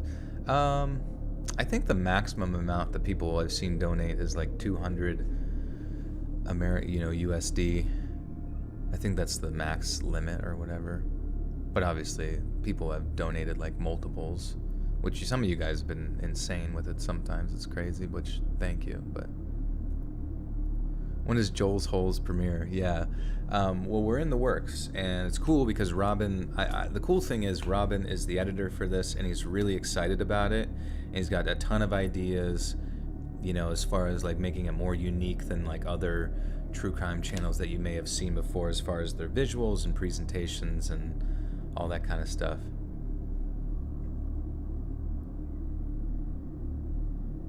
Nicole Kitely with the 10 says, Joelle Elise made her early debut tonight. Thought Uncle Joe would love to know. Wait, did I admit? Hey, Okay, I feel like I need some more specifics on this because I remember, well, I remember Jacob was talking about like, naming his kid after me or whatever, but I don't remember this. I don't remember Joel Elise, to be honest with you. Unless you mentioned it like a while ago, but either way, congratulations if you're talking about having a baby and stuff. That's crazy. Congratulations. That's wild. You once saw a $420 donation on a Funhouse stream. Oh, okay, interesting.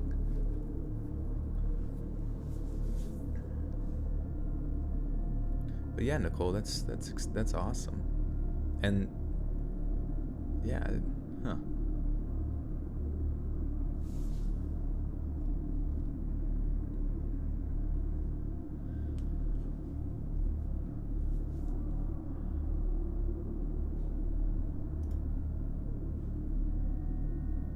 Survive Joel's holes. Yeah, anybody who watches the channel. Joel, you won't believe what happened to me last week, Monday. What the hell happened? What the frick happened that day? I'm not even gonna believe it. I'm not even gonna listen. I'm just... You know what? Actually, I believe it. I'm on board. Tell me. Alright, so these next ones are, I think, primarily True Crim. True Crim. Perfect candidates for Joel's Holes YouTube channel. Oh, she's named after my dad and cousin of my husband who passed. Okay. I think I remember you saying that there was like... It was a while ago or something, but I think you remember you saying something about me having the same name as multiple people in your family or something. What's the deuce? I got to meet Mr. Haunted here in NYC. Oh, that's cool.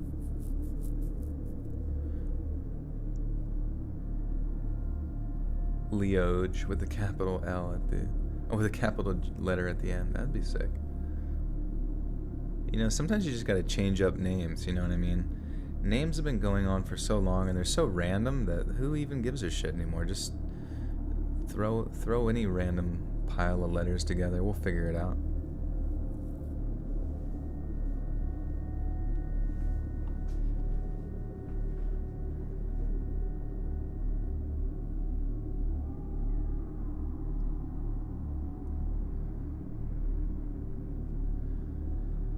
In October of 2012, 6-year-old Lucia Krim, oh, their actual name, actual Krim. Is it Lucia? Lucia? Let me get this right. Let me get this straight. Oh, Lucia. I said Lucia. Jesus, what's wrong with me? Oh, it is Lucia in English. In English. And Krim. Krim doesn't sound like a Spanish name, so it wouldn't be Lucia. Let me just look it up on, I'm sure somebody else covered the topic. Lucia Krim. Oh no. Oh my god.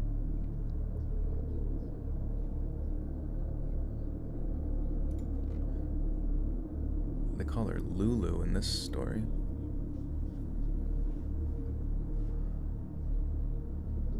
Krim Tim.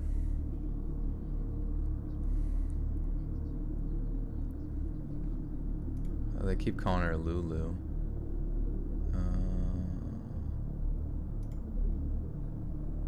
Yikes.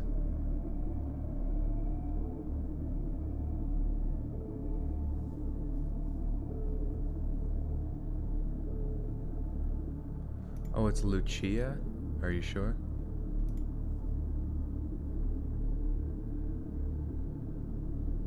You love the graphic? Yeah, that's from Mr. Robin. Listen.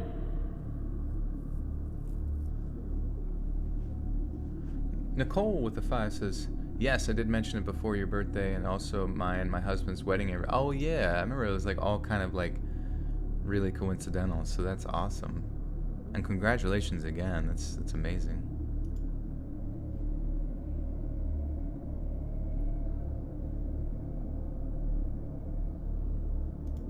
Huh. Even the mother in this testimony is calling her Lulu.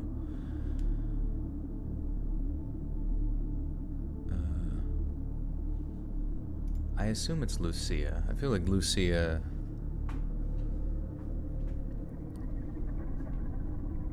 Alright, I'm just gonna... I'm under the interpretation it's Lucia.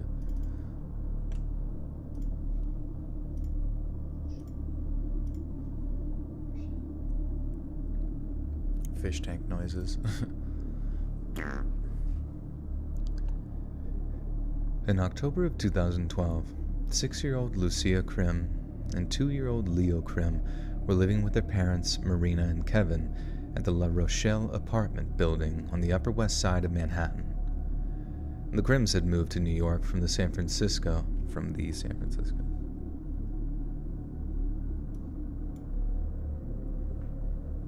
Oh yeah, it's this is how it's spelled. I think I'm saying it right.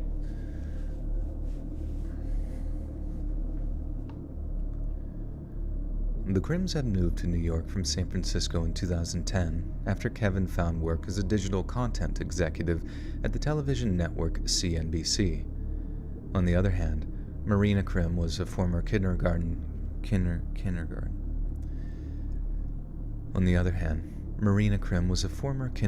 teacher turned stay-at-home mother who occupied herself by teaching art and chronicling her children's lives through a series of video blogs. There's no doubt that Marina was a dedicated mother. Man, I keep fucking saying shit weird. And this one, Jocelyn Ortega. Jocelyn? I guess it's just Jocelyn. It's pronounced Lucia. Okay, hot. Cool. I think I said it right earlier, Lucia Krim. And okay, thank you, Hawk. Appreciate it.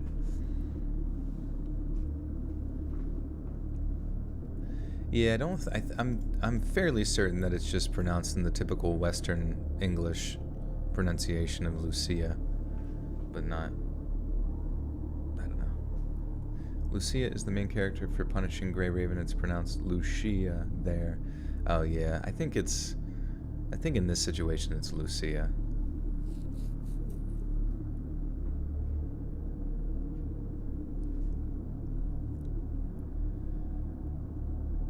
There's no doubt that Marina was a dedicated mother, but she couldn't be there for all her children and all the time.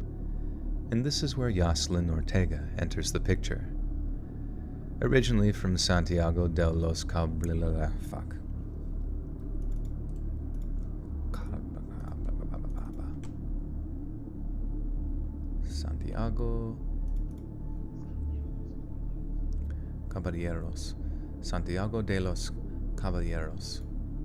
Santiago de los Caballeros in the Dominican Republic.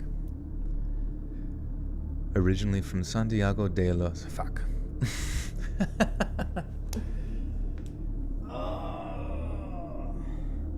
I wish someone would just blow magical smoke into my face and I would see God. Okay. Jocelyn? Oh, it's Jocelyn? How come it's spelled with a Y? Wouldn't it be Jocelyn? Jocelyn. Yeah, it's spelled with a Y. So I assume it's probably pronounced like a Y too. Jocelyn.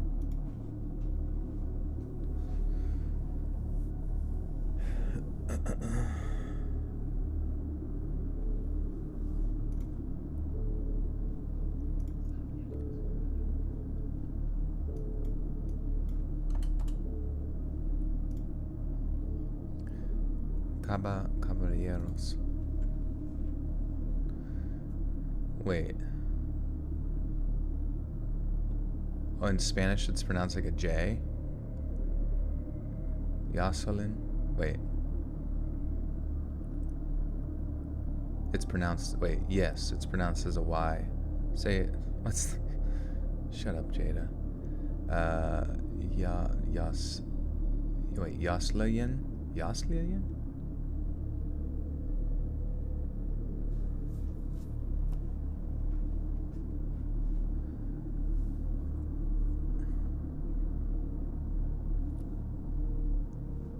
Santiago de los Caballeros. Originally from Santiago de los Caballeros in the Dominican Republic, Ortega was a 50-year-old naturalized U.S. citizen during October of 2012. She resided on Riverside Drive in Manhattan's Hamilton Heights, along with her 17-year-old son, Jesus, her sister, and her niece.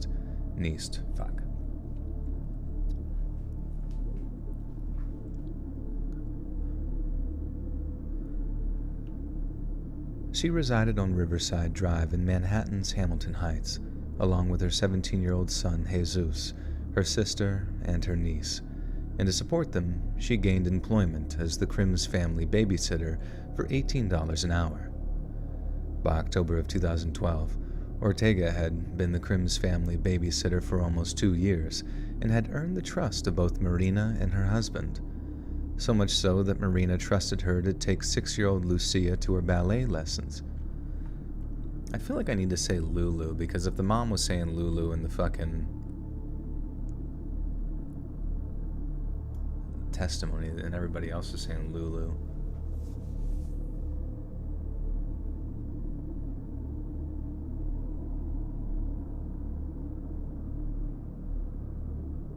The Saint of Cowboys, is that what that means?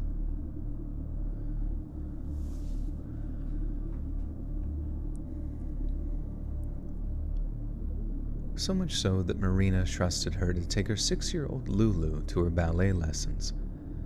One of their usual routines was that while Ortega took Lulu to her ballet lessons, Marina would accompany 3-year-old Nessie to the girls' swimming lessons at the nearby YMCA. After Lulu's ballet lesson was over, Marina was to bring Nessa to the ballet venue, meet Ortega, and they would all make their way back to the Crims apartment together to have dinner. Yet on October 25th of 2012, when Marina arrived at the ballet venue to meet Ortega, she discovered that neither Lulu or her babysitter had arrived for the ballet lesson. Confused, Marina headed back to the La Rochelle apartment, assuming that Lulu was feeling unwell and that there was some other legitimate reason for her failing to attend the lesson. Yet when she arrived home, she walked into every... Oh, I see.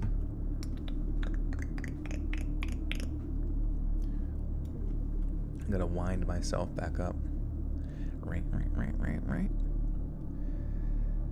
Yet when she arrived home, she walked into every parent's worst nightmare. She expected the apartment to be occupied, and for a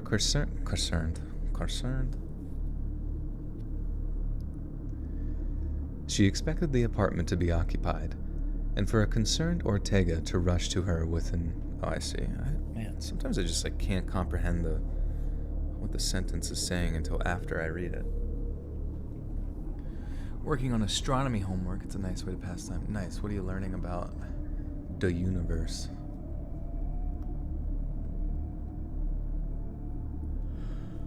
Croissant. We're learning about croissants in astronomy. I'm the best. Thank you, Aphrodite.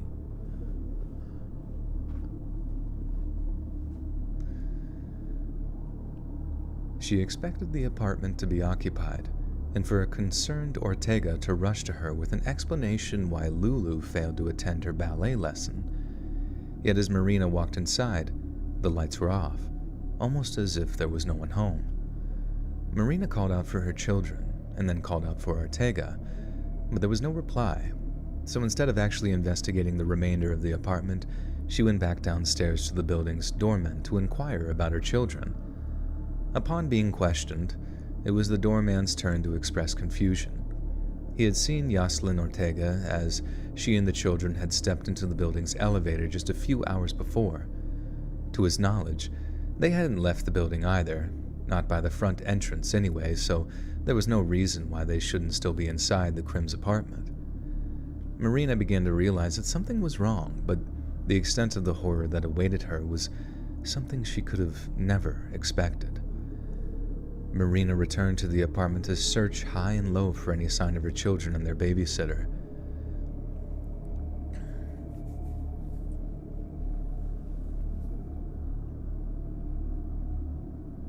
Don't pay attention to the twerker behind the curtain. Yeah, don't look there. Hey, muscles, am I late? You are... Wait.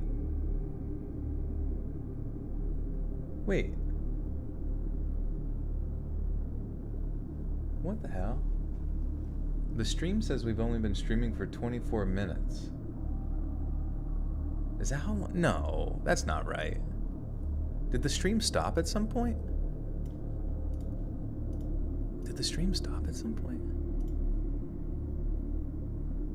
Why would that be incorrect? Unless it got to like 1 hour and like reset or something. Huh. That's strange. Hey, the Divine Feminine with the 5 says, haven't been able to join in a while, missed being here, hope you're well. Thank you, Divine. I'm doing great. You have 55 minutes. Okay. Huh, I wonder why. Yeah, maybe the timer was just delayed or something. That's weird. 101 minutes. Okay, at least it didn't like... Because I was worried that it would have stopped and then, you know, the video would just be sitting on my home page waiting to be unlisted or whatever. 1 hour, almost 2 hours. Holy fuck, man, I'm slow as shit. I'm stroking my shit, I'm slow as shit.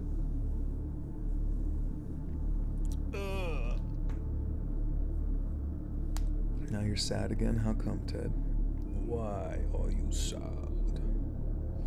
You're in a different reality is why. You know, maybe. Sometimes I wonder if, like, whenever you guys... I don't know, sometimes I feel like I'm gonna, like, look over and have this weird mixture of, like, deja vu and epiphany mixed together and realize that all of this was just, like, made up in my head.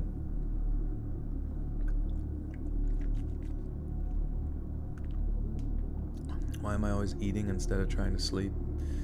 Yeah, I don't know. Both sleep and eating sounds great, and sometimes it's really hard to eat while you're sleeping, unless you take like an Ambien, and then you'll be sleep eating.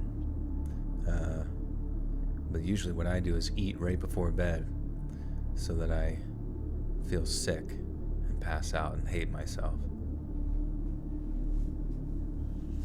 And I cry and I cry and I cry. And I cry, and I cry, and I cry. 'Cause of pizza. Why are you crying, sweetheart? Oh, just 'cause of the pizza. What? It's just so good.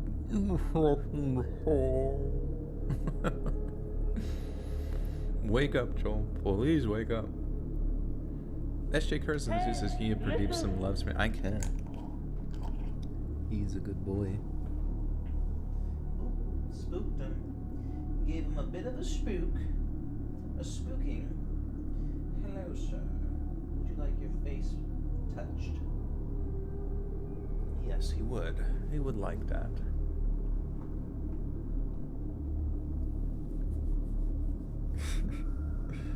What if we were all the same person from different multiverses all living in one universe?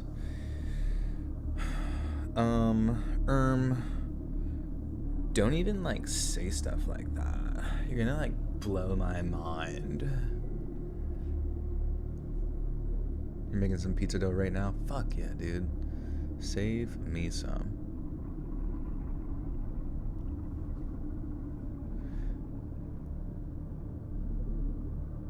Joel, are you or a powerlifting woman stronger? What do you mean? Which woman? One cool thing is the other day I did, it was kind of random. Like I hadn't done squat, like in the sense of like trying to hit a 1 rep in a while. And I wasn't even training it. It was very weird. But we were building up to a 1 rep max on the squat, or just like a heavy for the day.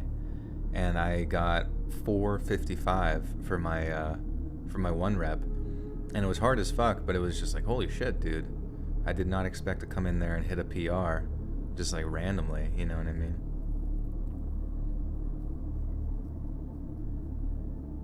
Blue Sour Patch Kids? Oh my god, Sour Patch Kids. Sour Patch Kids are so good. Would you change your name if you could? Like IRL or just like on YouTube? Because IRL, I think I probably would be Squiggly McSquong Tips. has to be said exactly that way. And if it's not said exactly that way in that exact intonation, oh, I'm gonna have a fucking fit. Do I have a P.O. box? I do not, no. I'm always afraid people are gonna send me, like, bags of shit. And then I just had that'd be so funny. The one time I open up a P.O. box, it's just like, oh, bag of dog shit. Perfect.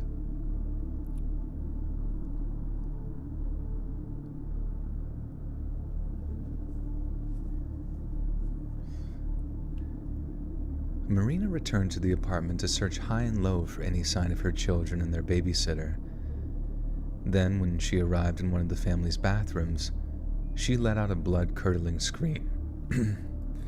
Crap. I feel like it's about hour 2 when my voice turns to squeaks.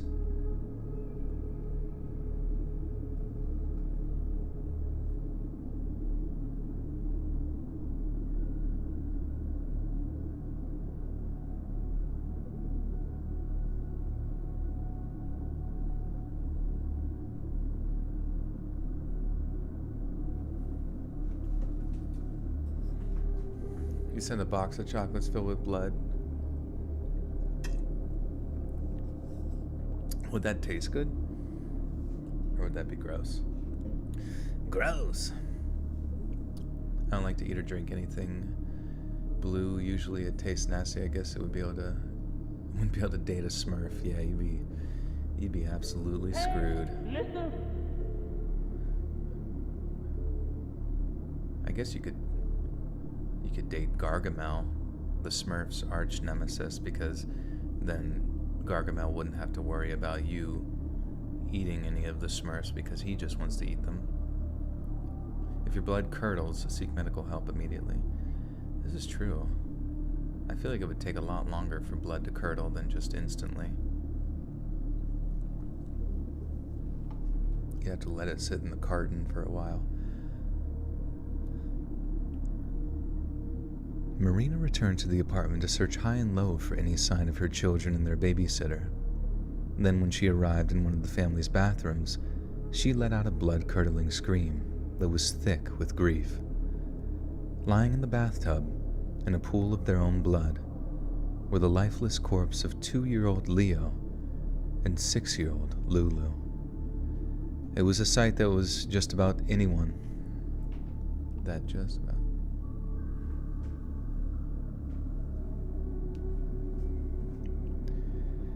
It was a sight that just about anyone would have found sickeningly horrifying. But for a mother to witness her own children in such a state, it was enough to drive Marina to madness. Yet the horror wasn't over, not by a long shot. Kneeling next to the bathtub, with a bloody knife still in her grip, was Jocelyn Ortega. Is it Jocelyn or Jocelyn? It doesn't matter. I don't know. She literally just murdered kids. I guess it doesn't really fucking matter. Kneeling next to the bathtub, the bloody knife still in her grip. Fuck, why? Oh my god, why does my voice squeak like a little squeak?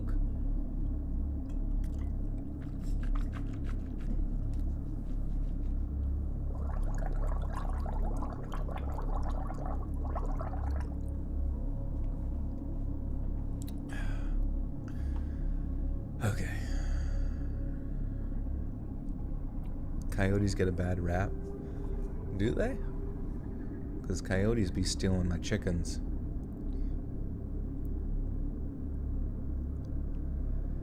Kneeling next to the bathtub, the bloody knife still in her grip, was Jocelyn Ortega. She had been in what amounted to a catatonic state until Marina had walked into the bathroom. But the grief-stricken mother's scream dragged Jocelyn out of her trance, with the reality of her actions hitting her with all the force of a runaway freight train. Jocelyn looked up at Marina, then down at the children, and then after it's so funny, like, it's like I'm reading, then all of a sudden my voice just, like, trips over itself and goes inside out.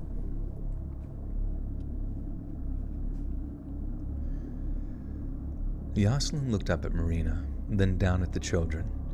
Then, after unleashing a banshee's scream of her own, she jammed the knife into one of her wrists and began sawing up her own forearm. Before Marina could even react. You guys have denim chicken, speaking of blue food and chicken. Denim chicken? Do chicken wear denim jeans?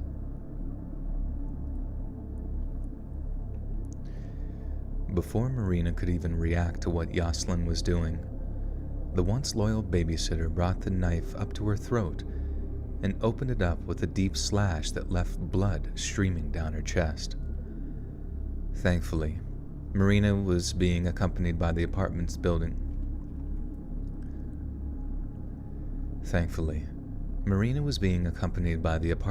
superintendent, who promptly contacted emergency services when he realized what was happening.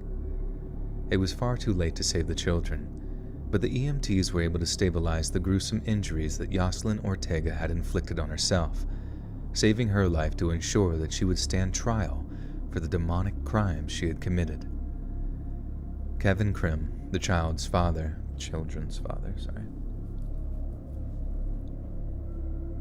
Gummy worms, what's going on? Where do you even get a donkey from? Yeah, isn't a donkey... No. Wait. Oh yeah, a mule. A mule is a mix between a horse and a donkey, right? But like they do it through artificial insemination. How deep can my voice get? You have to see.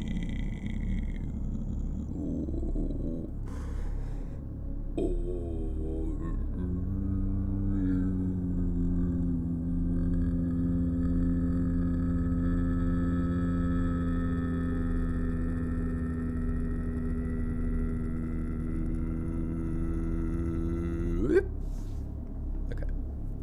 Tonsillectomy has done a number on me. Oh my god. Cider! What is going on? Are you still alive?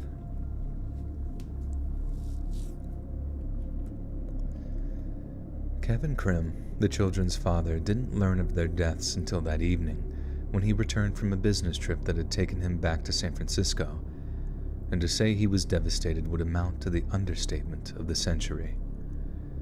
Once she was physically well enough to be questioned, Ortega was alarmingly forthcoming with her motive for murdering the children.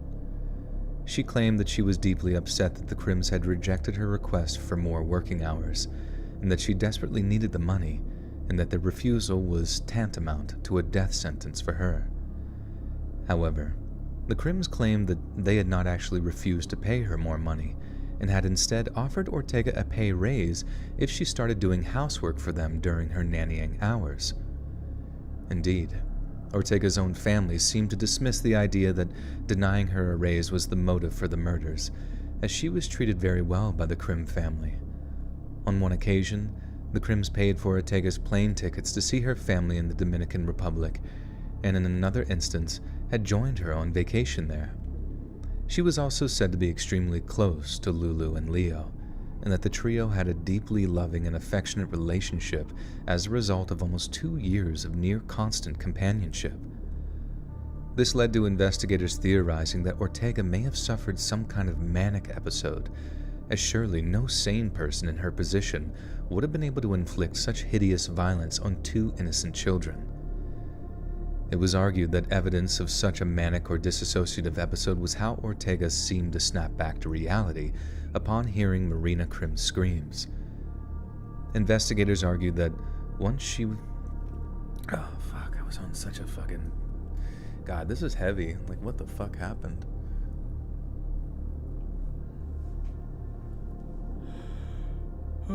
A mule is the offspring of a male donkey and a female horse.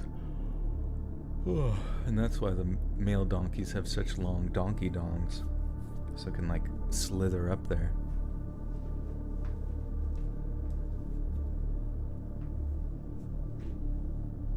Do androids dream of electric sleep? Electric sheep.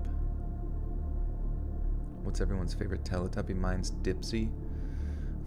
I never watched Teletubbies. Kind of creeped me out growing up, to be honest. Your favorite Teletubby is Pestilence. That's funny. I love famine. Investigators argued that once she realized what she'd done, attempting to take her own life was the only viable solution to her. After heavy psychoanalysis at a New York City psychiatric hospital, Jocelyn was later found mentally competent to stand trial for the murders of 2-year-old Leo and 6-year-old Lulu. Yet it would take 5 long years to take her to trial. During that time, Ortega would make over 90 separate court appearances. She opted for a psychiatric defense, claiming she had no memory of the murders and could not explain what happened that afternoon which led to the deaths of the children. Therefore, it seemed perfectly reasonable to her to plead not guilty to the counts of first-degree murder and to reject a number of plea deals that would have resulted in lesser sentences than life in prison. Finally, on May 14th of 2018, Jocelyn Ortega was sentenced. Whoops. Hey, Pastelia. I don't know. Is it the 2 Y's, 2 L's a Y, or are they 2 L's? But either way, thank you for the 2 whole months in the Butter Swak quote. Woo! Woo!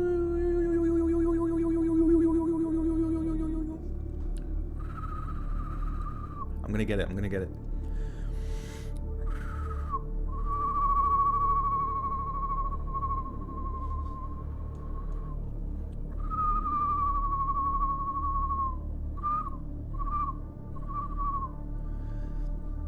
You like that? You like those bird noises, bro?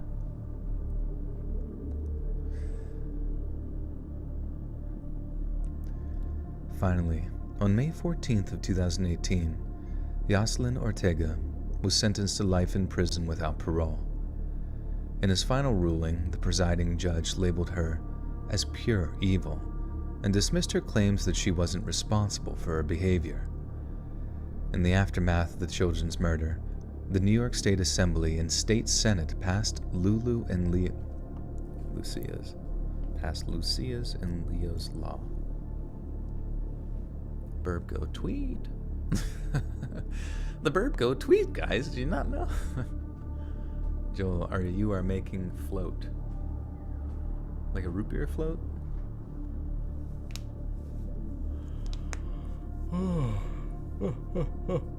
Yeah, so basically you whistle, but then you just go like, you know what I'm talking about? You make like the gargle noise at the same time as you whistle, and it makes a cool little bird bullshit.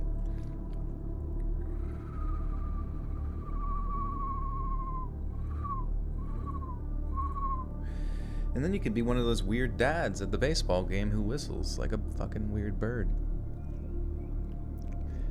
In the aftermath of the children's murder, the New York... Fuck.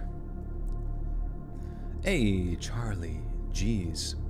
Welcome back for 10 months in the Buttersock Call. Woo! 7 months in a row. Yeah, it's so funny, like, it says 10 months, but then I think you guys must see, like, a different thing.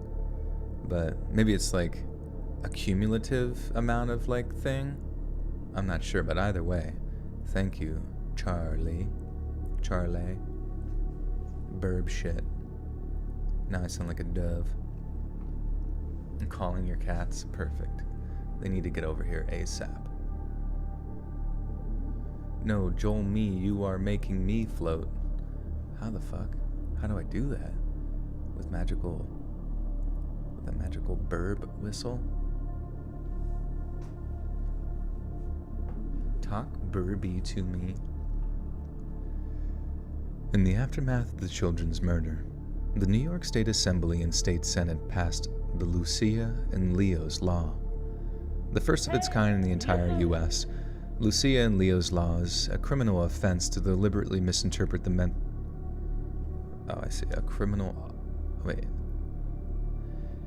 Law.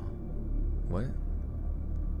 Leo's Law is a criminal offense to deliberately misinterpret the mental health of a person applying for work as a child caregiver. What is it?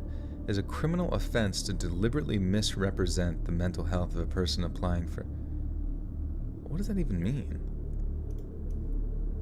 I'm gonna go look it up real quick. What the fuck is it actually saying? Let's see. Law. Lucia. New York State Governor Andrew Cuomo. Okay, Cuomo. Wait. Cuomo. Okay, the New York State Assembly and State Senate passed Lulu and Leo's. Oh, even here it says Lulu. I wonder where the writer kept getting Lucia. Mischievous dog. I mean, that was their name, but I guess maybe he or she hated the name Lulu or something. I don't know. It's weird. Stephanie, welcome back for 5 months in the Buttersock cult. It says, Joel, how many days a week do you go to the gym? Public transportation sucks. And say, how is the child? Oh, child is doing good. He is not behind me. He is over there, if you can see. But you know, it depends. I try to stay active overall, but some days I'll just do like Monday, Wednesday, Friday for working out, like lifting. And I've been incorporating more of just like cardio on the other days, just because it's like I just found that it's like a lot more mentally easy. But yeah, I thankfully don't have to take like public transportation to get there, because I feel like that would probably drive me a little insane, the back and forth of the whole process. But welcome back, Stephanie, and welcome to the Buttersock cult. You now have access to bonus content. And Stephanie with a 2 says I meant to say hello to the child. Yeah. Hello, child. And say, how is the child? I'll say hello as well. I made a comic in elementary school about Barney bashing Say, the purple dinosaur Barney. I still have it. Barney bashing? What is that? Joel, when you drop in the gamer girl bathwater, yo, that's a hot commodity. The tough part is I have to take a bath first. You know what I mean? I like that one meme where it was like, wow, as soon as they introduce gamer girl bathwater, all y'all pretend to act like you know what a bath is.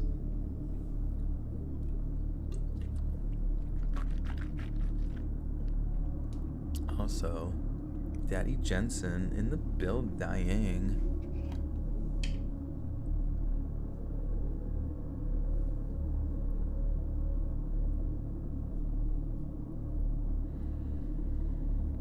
Yeah, the fart jars, those are on back order right now. I can't produce enough. I've been eating beans all day. It's just, first they have to go over to be processed in a plant in China because they don't have any EPA laws. So pretty much all that smog that you see in like Beijing and stuff, that's just from my ass. Hey, David De La Rosa Jr. with a big $20 donation. Says, hi, Joel, forgot to send you a birthday gift. Let me get you a movie ticket for Nope. Please let me know how the movie is. You're the man. Thank you, David. I really appreciate that. No worries. And at this point, I kind of like guaranteed to go see that movie now.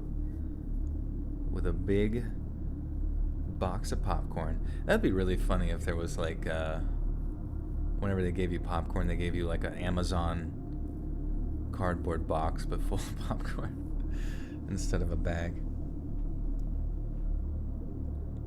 So I put the beans on toast dough. Fucking guaranteed.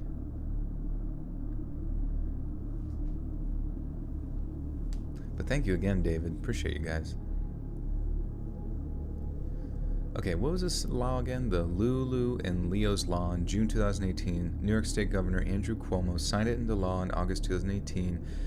It is the first of its kind in the country, making it a crime to knowingly and materially misrepresent the qualifications of a person applying to work as a child caregiver.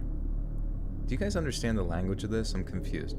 It is the first of its kind to the country, making it a crime to knowingly and materially misrepresent the qualifications of a person applying to work for a care. So like if they have mental health issues in the past, it's a crime to like not disclose that or something like that. Is that kind of like what? Okay.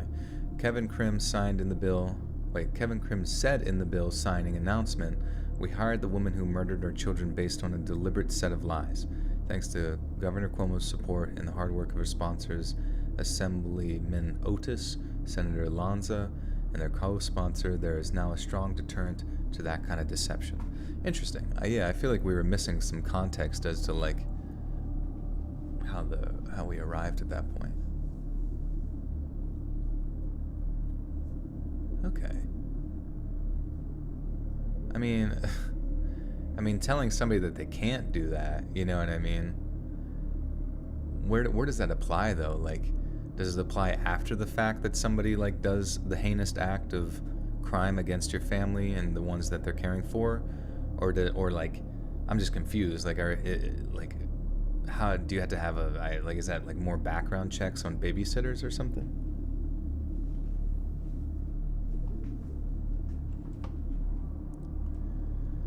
The first of its kind in the entire U.S., the Lulu and Leo's Law is a criminal offense to deliberately misrepresent.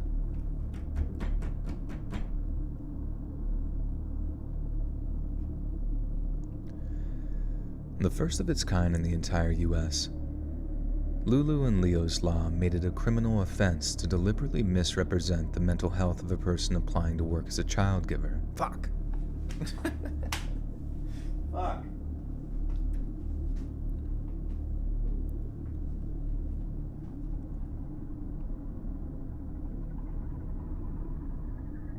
If they have issues, they have to tell people / opt out if you think said issues are too much. Yeah, but couldn't you just fire them as a... I don't know, I guess maybe this like... I don't know, I'm just like confused at like... If they're able to get away with lying to you about their mental health history, like you probably wouldn't find out until like some shit went down anyways, you know what I mean? So I don't really think the law would be making much of a difference unless you like were able to find that out later and then utilize this as a manner, like a legal manner in which to like put space between your kid and the caregiver, like to legally fire them or someone. I don't know. I just feel like it just seems like one of those laws that like, I'm curious like what examples it existing has actually done anything other than just being some sort of show. Regan Woodfork, welcome to the Buttersock Cult. You now have access to bonus content. I think it's illegal for a psychiatrist to lie. You think it already would be. Why the fuck did it take till 2018 for, I don't know, just really random.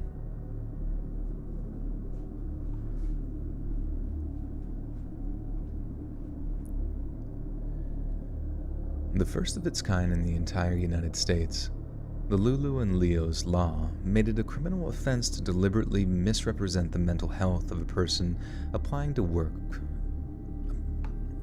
I don't know why. I just like see the words in different order sometimes.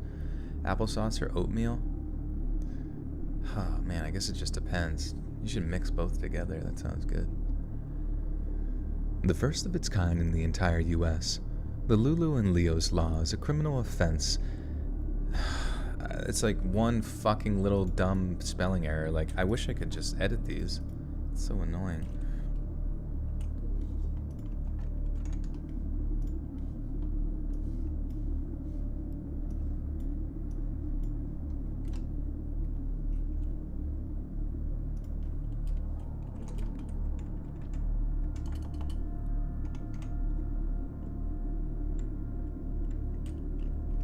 I'm like fucking Ron Burgundy on,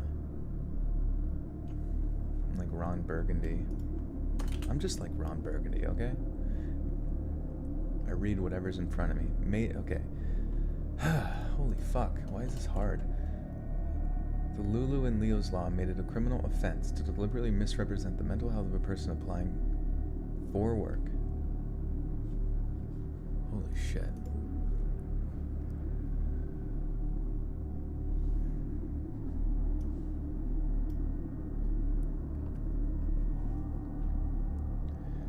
The first of its kind in the entire U.S., the Lulu and Leo's Law made it a criminal offense to deliberately misrepresent the mental health of a person applying for work as a child care. Oh my god.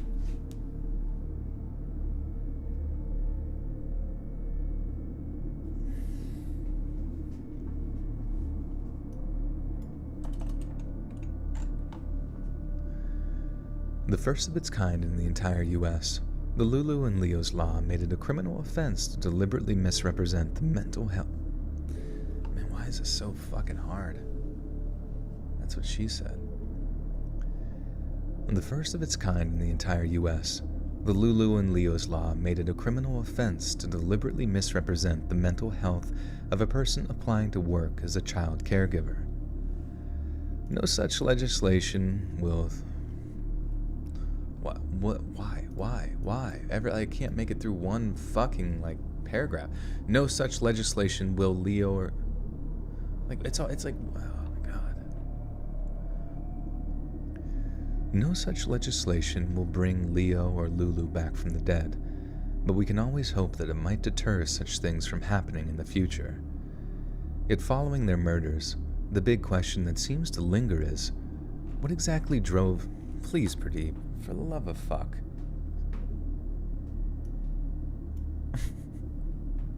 He just, loves to scratch the fuck out of the couch, at the worst possible time.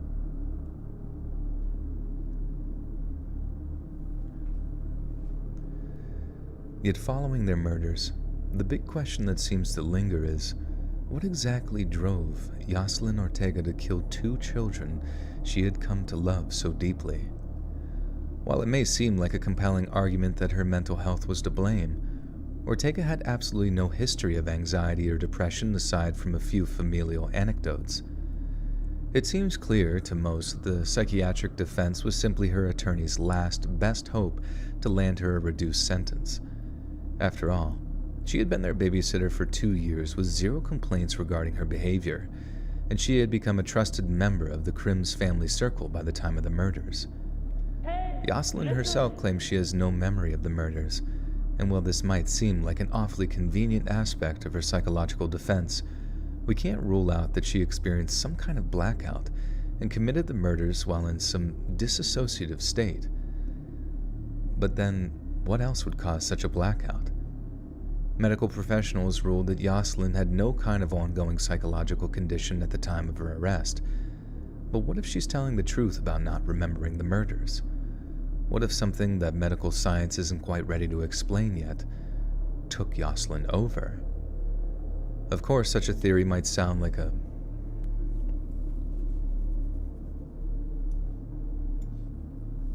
SJ Curtis with Zeus says, love you, dude. The best stories, my favorite by far. Thank you, SJ. Appreciate you.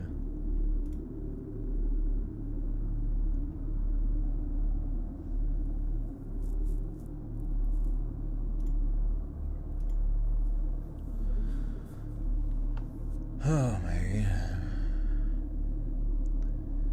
Of course, such a theory might sound like the stuff of fiction, but there was a time in recent history when the idea that tiny microscopic life forms were responsible for causing disease was dismissed by those who saw themselves as the educated elite. Perhaps in time, Yoselin's behavior will be explained by something deemed chilling, but chilling. Perhaps in time, Yoselin's behavior will be explained by something deemed chilling but feasible, when at the present time, such a concept is too terrifying to even contemplate. Yeah, that is weird as shit. I just don't understand what that law did. If this woman had no history of mental health, why would that law specifically apply to her situation as far as not disclosing any sort of mental health history prior to her getting a job as a nanny? It literally, her situation wouldn't even apply specifically to the law they created, so I just kind of feel like the law is some degree of fluff. You know what I mean? I don't know.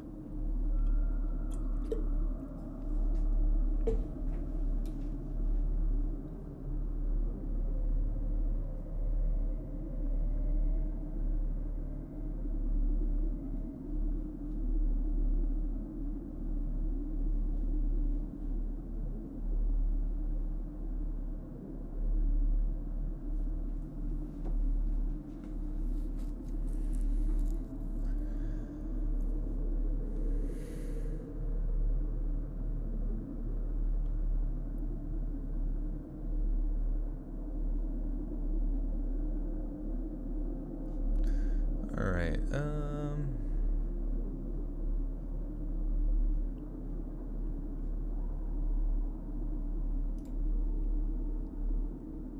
wait, I already read that, my bad. Creamy baby soup with the 10 says, shout out to everyone with a mirror phobia, just use a puddle. Also, love your work, man. Be careful, mirrors are dangerous. Well, thank you, Creamy.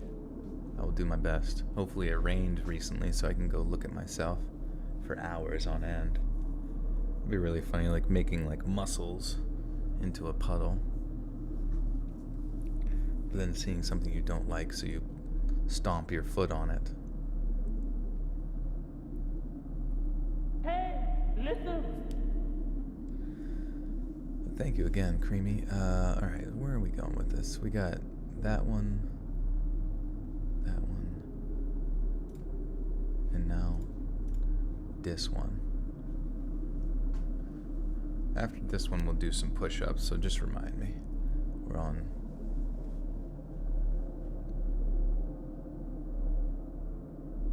51. Joel, innie or outie? What, like wieners or belly buttons? What are you talking about?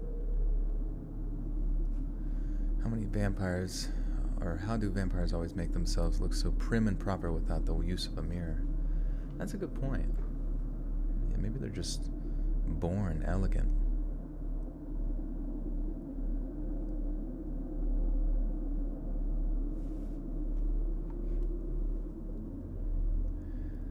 Back in 1951, 15-year-old Diane Hank of Portland, Oregon, needed to make a little extra money. And like many young women of her age during that period, babysitting was the surest method of earning a few extra bucks. We often think of babysitting as a safe, family-oriented job, something that verges on wholesome. So when Diane first met husband and wife couple Sherry and Wei Him Fong, Sherry and Wei Him Fong. Okay. Try that again.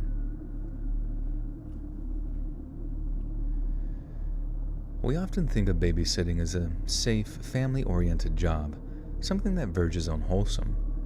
So when Diane first met husband and wife couple Sherry and Wei Him Fong, and they turned out to be friendly, affable folks, she was thrilled at the prospect of regularly working for them. But what Diane never could have expected was for her to become embroiled in a world of secrets, deceit, drug use, and bloodthirsty criminality. By January 6th of 1954, Diane had been babysitting for the Fongs for 3 years and had essentially become part of their extended family. Diane had purchased... Diane...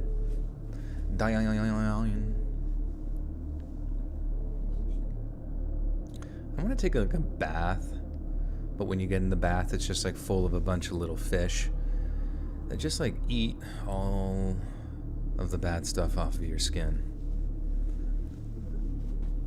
That'd be so cool.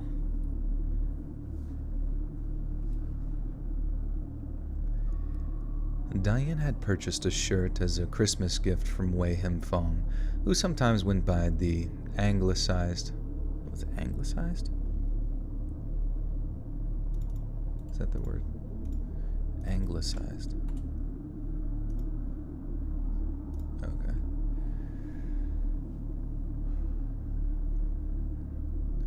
Diane had purchased a shirt as a Christmas gift for Wei Him Fong, who sometimes went by the anglicized name of Wayne, but almost a week into the new year, she still hadn't presented him with it.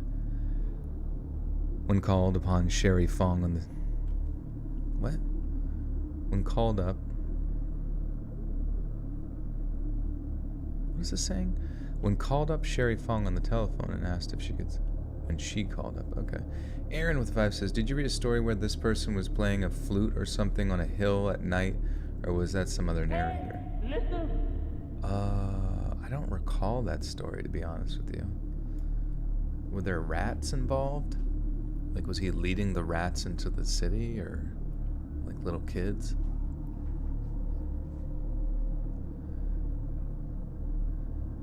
When she called up Sherry Fong on the phone and asked if she could swing by to drop it off at their home, Sherry invited her over to dinner.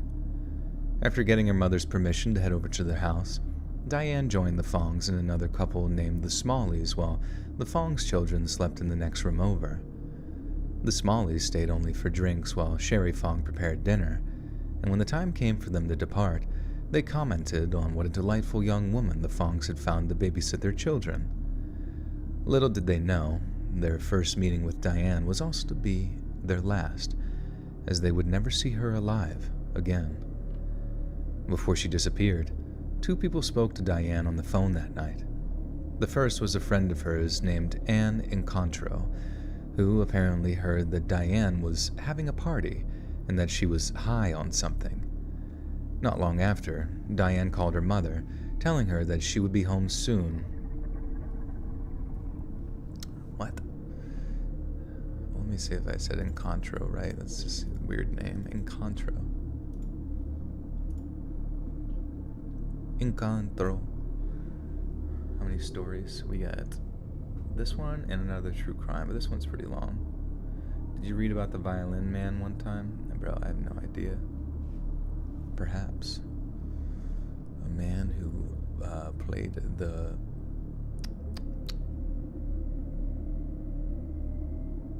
What do they call it down in the South, the violin? The fiddle, yes. The fiddle.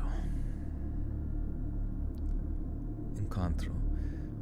This sentence is weird. Around an hour later, she once again called her mother, stating that she would be home later than expected. Wait. Not long after, Diane called her mother, telling her that she would be home as soon as Wayne Fong... Oh, I see.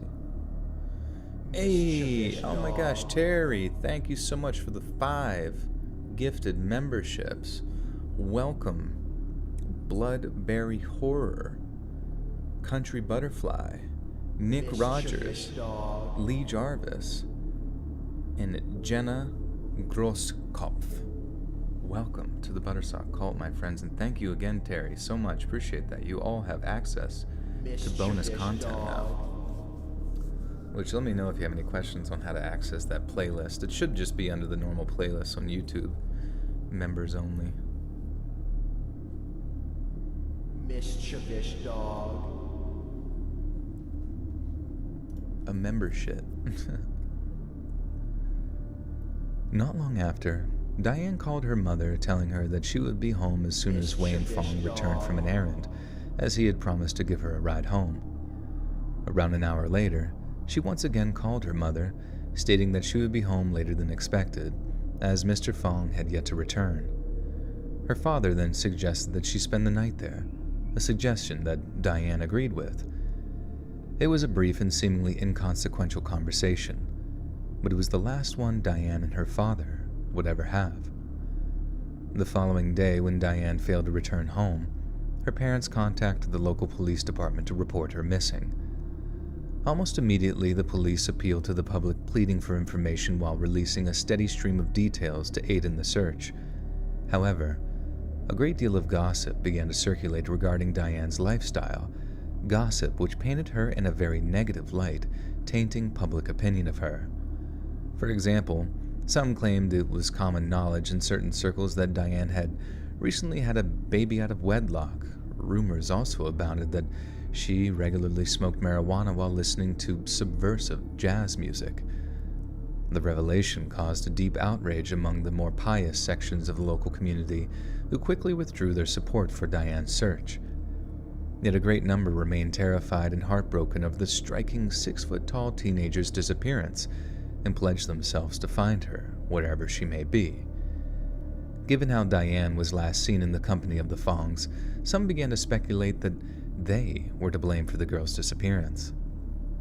After all, the Fongs were a mixed-race couple, and as much as we can be thankful that the tolerance of such things has greatly accelerated, interracial marriages were subject to suspicion and ire during the 1950s. It was also rumored that the Fongs joined Diane in smoking marijuana that night, and that they had morally corrupted the young girl. And once these accusations reached investigators, the police opted to pursue Sherry Fong with a fierce intensity. In response, Sherry insisted on her innocence, and even went so far as to place... You listen to jazz, man? Some subversive jazz? That's a good subgenre of jazz. Subversive jazz. The most evil form of jazz.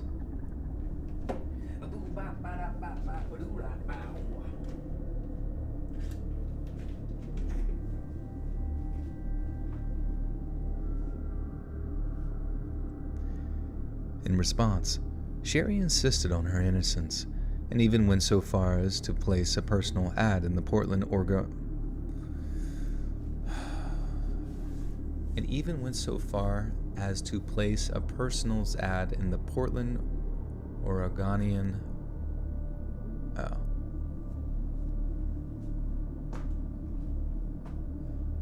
Yeah, jazz should be legal. Legalize jazz. Legalize jazz. Legalize jazz. Or did they mean jizz? Legalize smoking jizz. Sorry, class. In response, Sherry insisted on her innocence. Fuck.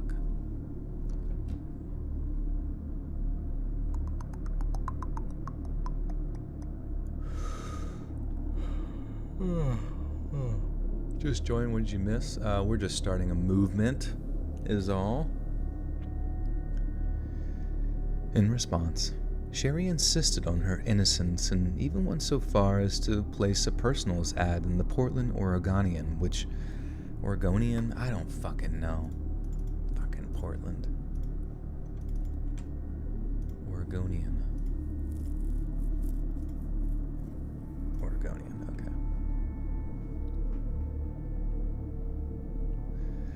In response, Sherry insisted on her innocence, and even went so far as to place a personals ad in the Portland Oregonian which read, "Diane, please contact me. Regardless of your present circumstances or anything you may have done, I'll help you all I can. Sherry." While some suggested this was merely a ruse on Sherry's part to appear innocent, there's no doubt that their relationship was a close one. Some said that Sherry and Diane were attached at the hip, and that their similar size and stature meant that they frequently borrowed each other's clothes. Sherry had been there for Diane.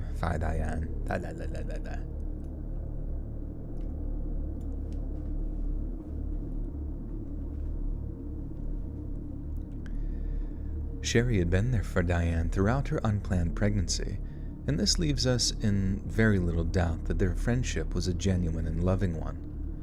It was later discovered that an undercover officer remarked that the Fongs were getting a... Fuck! Okay. It was later discovered that an undercover officer remarked that the Fongs were getting a dirty deal, and that the cops were just trying to pin the case on somebody so they could be done with it. One of Diane's Lincoln High... Booze is too expensive. Booze is terrible, man. I've seen way too many people in my life just like insidiously and slowly become, and not insidious on their part, but insidious on the fact of alcohol, but just like slowly become alcoholics. And it's like such a fucking depressing existence because they just destroy everything around them. Don't do it. Do not do it.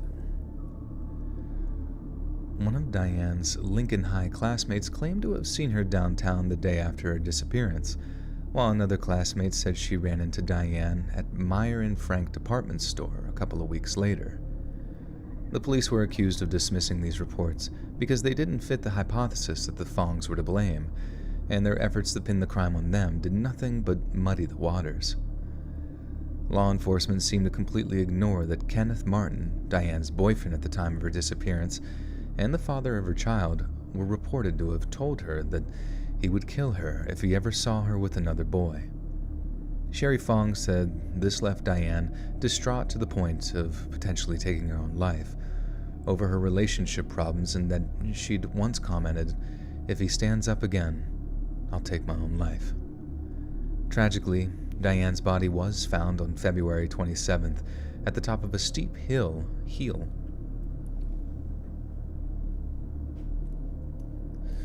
creamy baby soup with a 5 says, "Can you get high off of jazz? Jazz is a drug. Don't do jazz. Take it from me." I've gotten high off of jazz before. Sometimes you're just like hanging in there, everybody's just jamming, and you start floating away, man. You start floating away. You just let that saxophone just take you to the fucking abstract future, bro.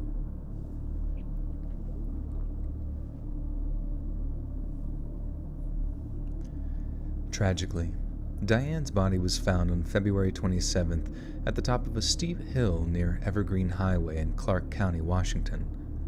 She had been wrapped in 2 blankets, tied up with rope, and was wearing the same clothing she wore the night of January 6th when she had gone to the Fongs for dinner. In order to put pressure on her, investigators questioned Sherry Fong for 16 hours without a break, but still she refused to make any kind of confession. The police then set up a kind of sting operation at a local hotel, where they tried to eavesdrop on a conversation she was having with a friend in the next room. This friend was nothing of the sort, and was actually one of those who suspected Sherry of Diane's murder. Then, over the course of an hour or two, she attempted to coax a confection.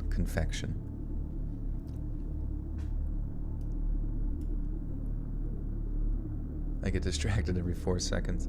Yeah, I'm not very good at wait, what were we talking about? This friend was nothing of the sort, and was actually one of those who suspected Sherry of Diane's murder. Then, over the course of an hour or two, she attempted to coax a confession out of Sherry. Once again, Sherry protested her innocence, but it seemed to do nothing to dissuade law enforcement of her guilt. A short while later, a grand jury indicted both her and Wayne based on almost entirely circumstantial evidence, only with a third person named Kwong Ting Yi. Oh, along with us. What the hell? Man, what the hell's going on? You're talking about ferrets? Do you guys have ferrets? I've never had a ferret. They seemed... I mean, I would like it. A ferret would be cool for Pradeep to play with. Do ferrets and cats get along? I feel like they'd be like the perfect friends.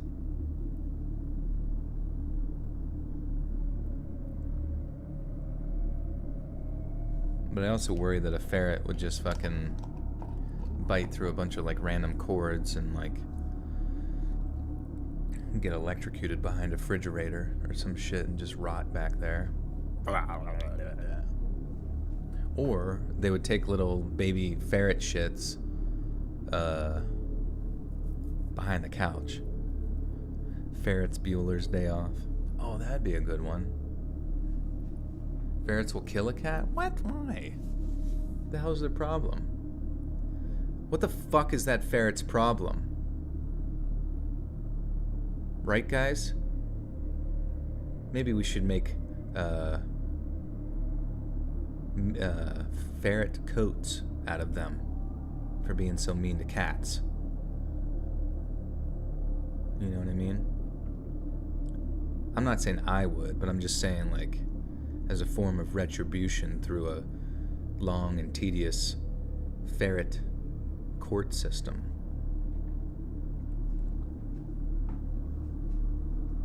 You have a hedgehog, Quillabelle. Oh, that's cute.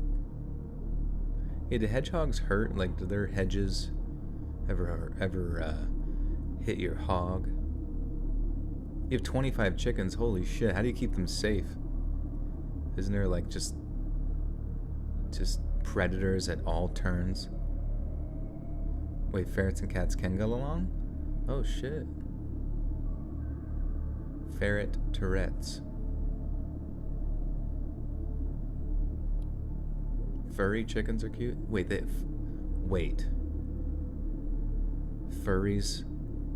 You can be a chicken in the furry if you go to FurryCon? Is that what you're saying? Is that what you're saying to me? Let's be clear. Because if I get excited right now and end up going to a FurryCon dressed as a chicken and I get made fun of, I'm gonna be so fucking embarrassed. You ever tried to fight a rooster? No. Not at all. Roosters are fucking scary.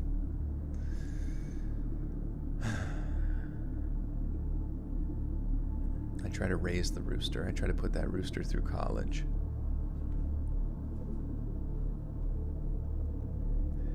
A short while later, a grand jury indicted both her and Wayne based almost entirely on circumstantial evidence, along with a third person named Kwong Ting Yi. Kwong was described by local newspapers as a frequent house guest of the Fongs, with some asserting that he was Wayne Fong's partner in marijuana trafficking.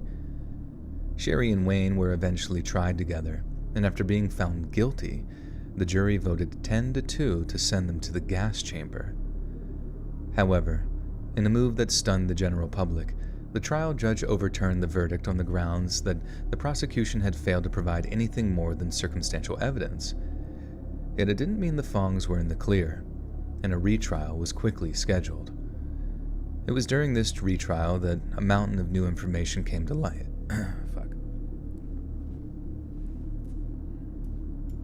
Hey, Kenneth Daisy with the 10 Buccarino says, I love listening to stories while I work. They are enough to get me paranoid because the building I work in is dark. Anyways, keep up the good work. Love from Arizona. Nice. I'm going to get you real immersed in that spooky dungeon. But I promise there's nothing in there. There's nothing scary. There's no one standing behind that crate. Or maybe they're in the crate. You better open up that crate just to be sure.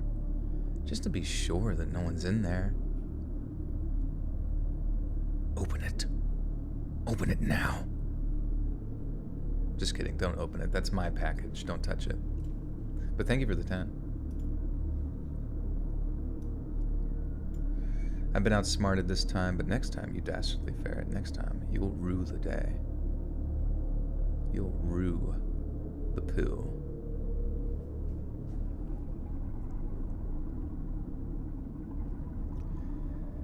It was during this retrial that a mountain of new information came to light.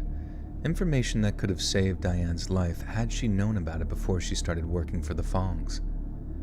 It was proven beyond all doubt that the Fongs were heavily involved in the Portland drug scene, with Wayne Fong being a major ringleader.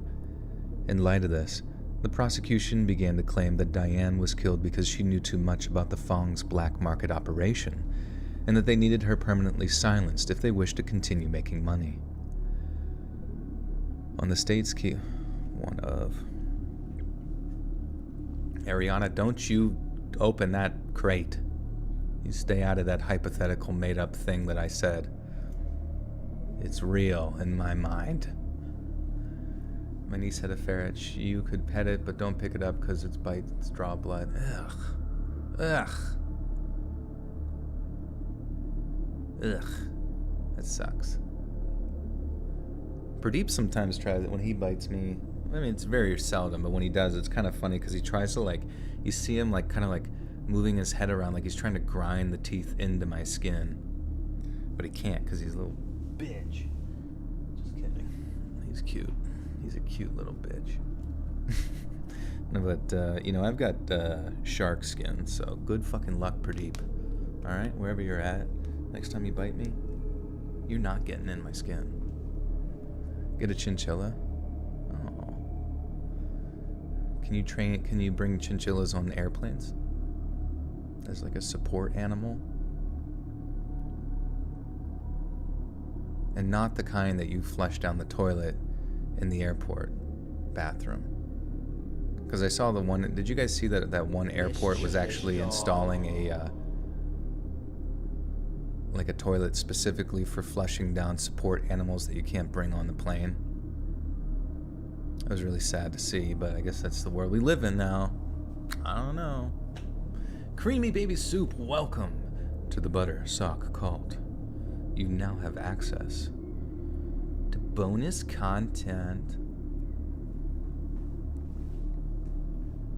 Capybara, oh, that'd be sick. Oh, imagine if you lived down south and you had a fucking nice-ass man-made pond, and you had a bunch of capybaras. You probably would eventually get gators, But that's okay. I feel like capybaras could probably like ride the gators into battle or something.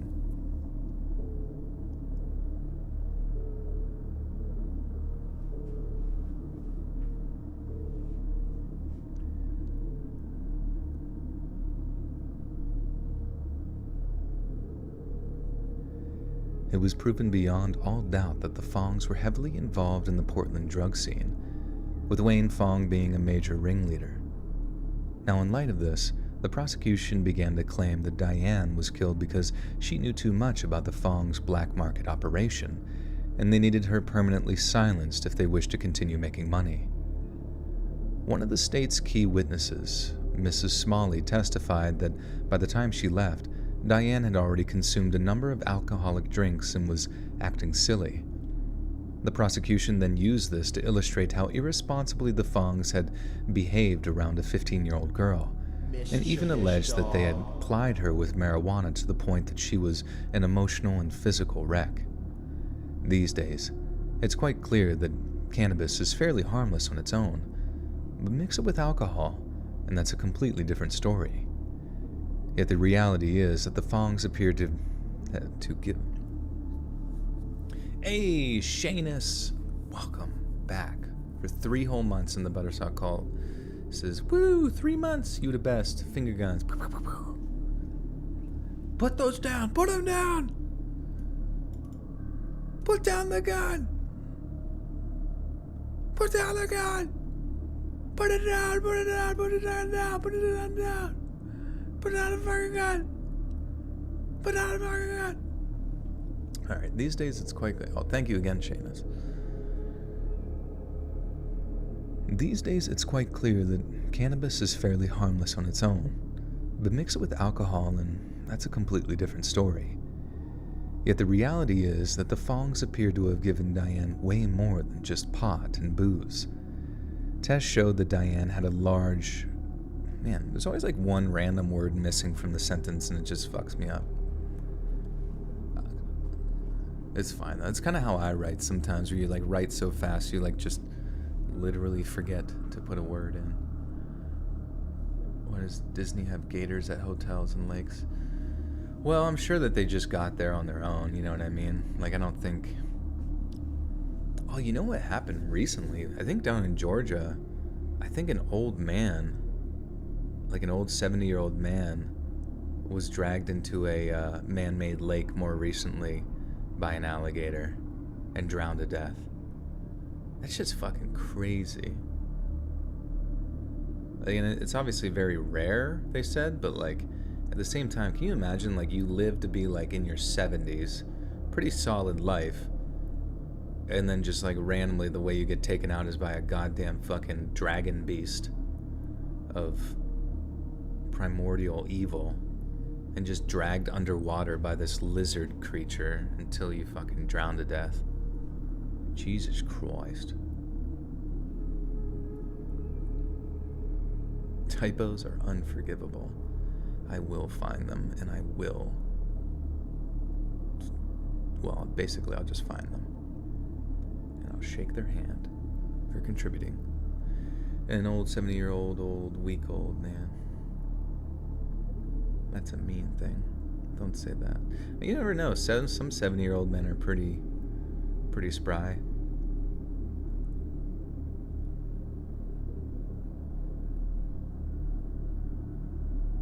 Like the deer from the Chills channel.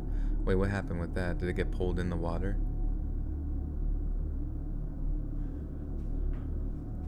Happened last year. The guy had his dog in a kayak. No fucking way, really? The gator came up to their kayak and fucking got him? Jesus Christ. I thought gators were like... Dude, I swear to God, I thought gators were like super skittish. You know what I mean? Like, when the fuck do they attack people? That's scary as shit, man. Rachel with the 3. Thank you, Rachel Steven. Joel does not get high. Well, I don't get high, but once in a while I'll just like leave like hundreds of bottles of like household chemicals open and aerating in my my recording space, very enclosed area. And you know, hey, if those And basically, what I'm trying to do is I'm trying to clean the air. I'm trying to clean the air, and if those chemicals just so happen to get into my lung and brain, and I start seeing hallucinations and Pradeep starts floating, you know, it's not a big deal. It's just, I'm just a cleanly guy. You know what I mean? Why do people go into gator rivers? Well, down south, I mean, like almost all rivers could potentially be gators just based on their environment and what they can survive in. So you don't, like, you know, crocodiles are very territorial, I've heard. But alligators, man, like, you know, you don't expect that from them. You share the skittish read a story a few lives ago about some guy guard gator. Oh, that's, yeah, fucking guard gator, I'm sure. Any plans with your ASMR channel? No, sadly. No plans for it. I just don't have the time.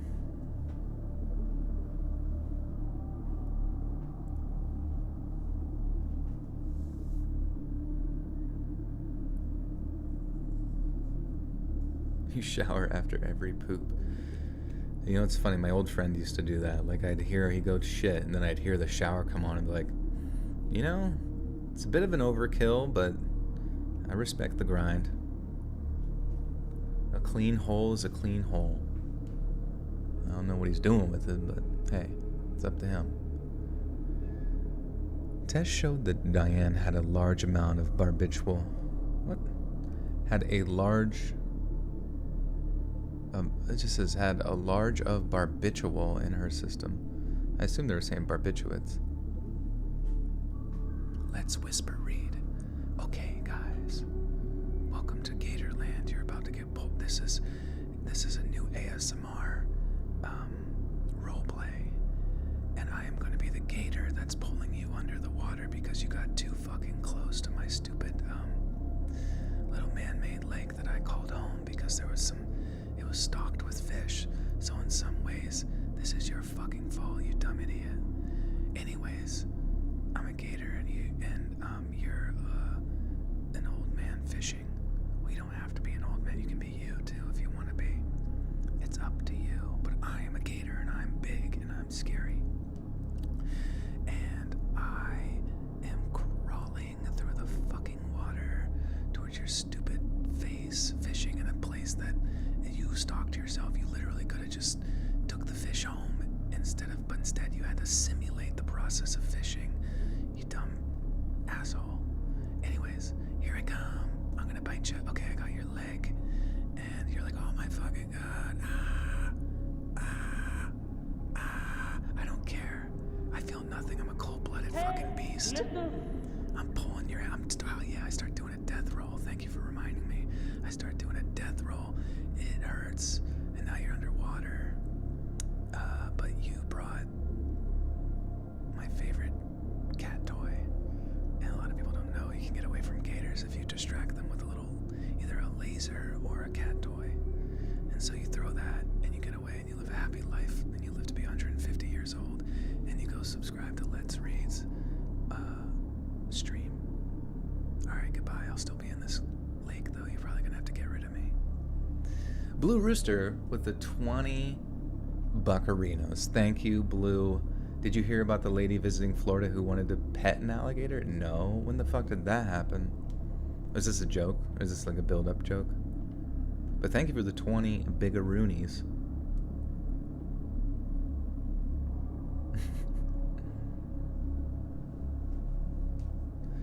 Joel, up the video of the gator jumping out of the water onto a boat. Oh my god.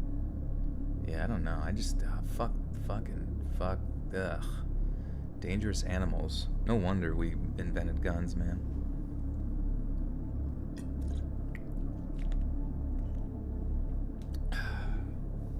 It was like the shark from the Jaws spoof in Family Guy. Oh yeah. Oh no, here I come, I'm gonna bite your toes. Maybe that's why I always wonder. Sometimes I make jokes and I wonder if I like subconsciously borrow them from other shit that exists. S.J. Curtis with the 2 says, I'd love some uninspiring stories for real. Yes, so a man woke up, or a woman, or whoever, they woke up, and it was like, it was already like 1 because they stayed up late last night Mischievous dog. watching Netflix and eating ice cream. And they haven't worked out in like 7 years at this point. And they woke up at 1. They didn't have any responsibilities for that day because they don't have a job. And then they basically scrolled on Instagram on their phone for like 3 fucking hours. They don't even know where the time went. They just looked on their phone for a long time. Yeah, and then, you know, by that point it was like 4 p.m. and they're like, well, I kind of wanted to get Dunkin' Donuts today. So they went and got Dunkin' Donuts, but they didn't shower. They haven't showered in at least a day or 2.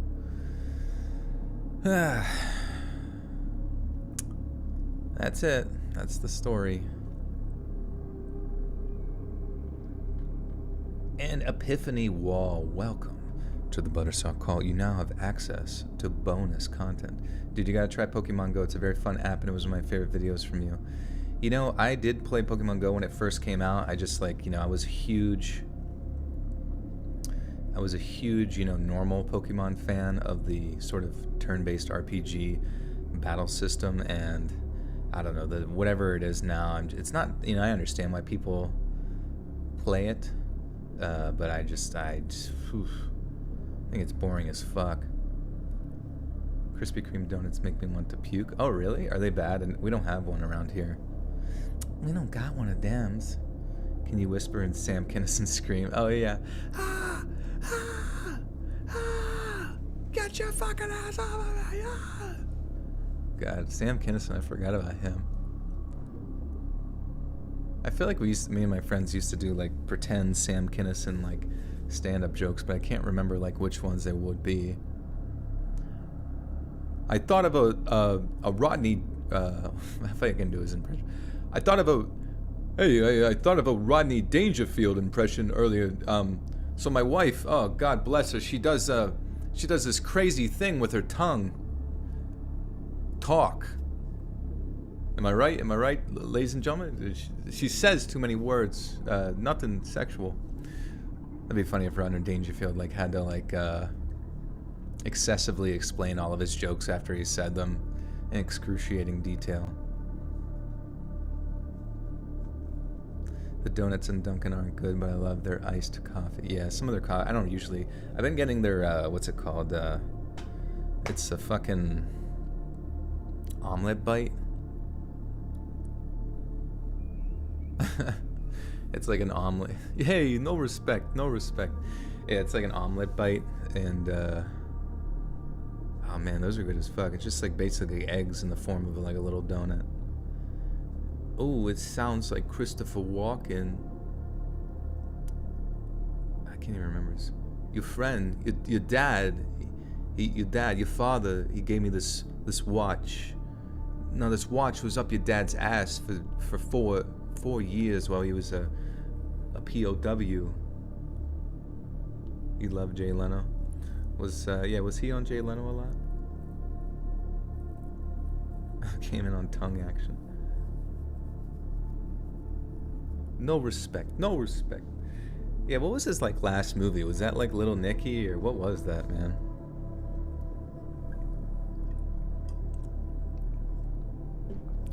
Did you know that Sam Kinison was a preacher before a comedian?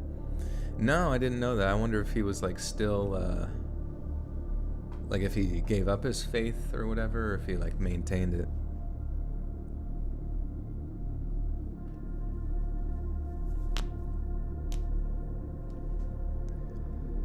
Tests showed that Diane had large amounts of barbiturates in her system at the time of her death, which the official cause said. This sentence is fucked up. Which the official cause said. Man, it's like there's like just 1 or 2 words missing. It's a universal remote control. Wait, what is? There's sermons online. Interesting. Was he like one of the did he scream and shit as a preacher, or did he do it like comedically? The Lord cometh! The Lord taketh away!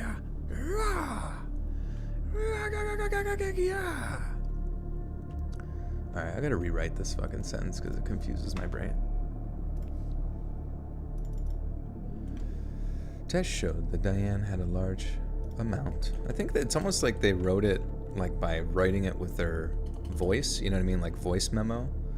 A large amount of barbiturates in her system at the time of her death, which the official cause was said. Oh.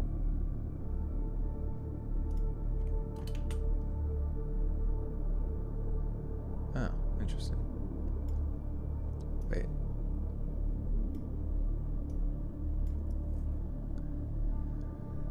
Tests showed that Diane had a large amount of barbiturates in her system at the time of her death, which the official cause was said to be a mix of barbital and alcohol poisoning. While it's entirely possible that the overdose was accidental, and that Diane had somehow taken the barbital without the Fong's knowledge, it stands to reason that they would want to cover up her death, regardless of exactly how it happened, as any personal link to them would cause their narcotics operation to come crashing down. At best, the prosecution's evidence would almost entirely... Circumstantial. I forget, what is the definition of circumstantial evidence? Again, I forget. Mr. Reed as anime character and video game character would be awesome, huh? Yeah, it would be pretty cool. I would like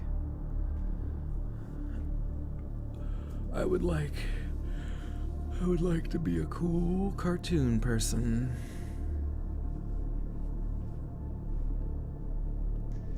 At best, the prosecution's evidence was almost entirely circumstantial, and a second attempt to convict the Fongs resulted in another mistrial.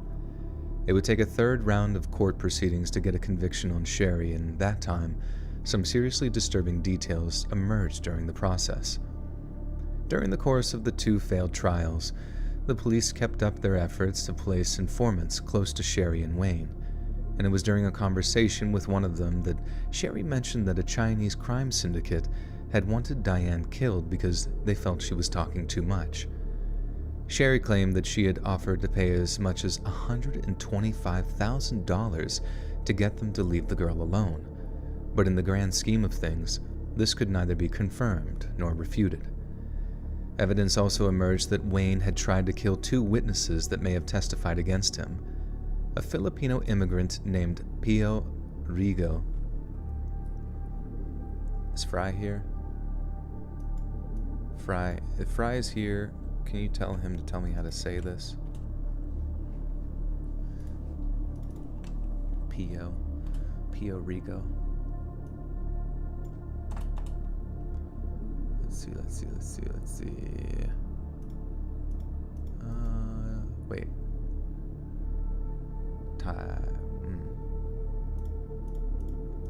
Yeah, if Fry's not here, I'll just say Pio.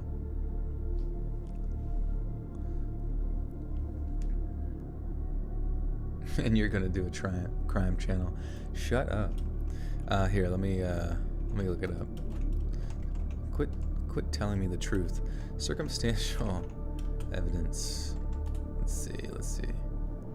Circumstantial evidence by Merriam-Webster. Evidence that tends to prove a fact by proving other events or circumstances which afford a basis for a reasonable inference of the occurrence of the fact at issue.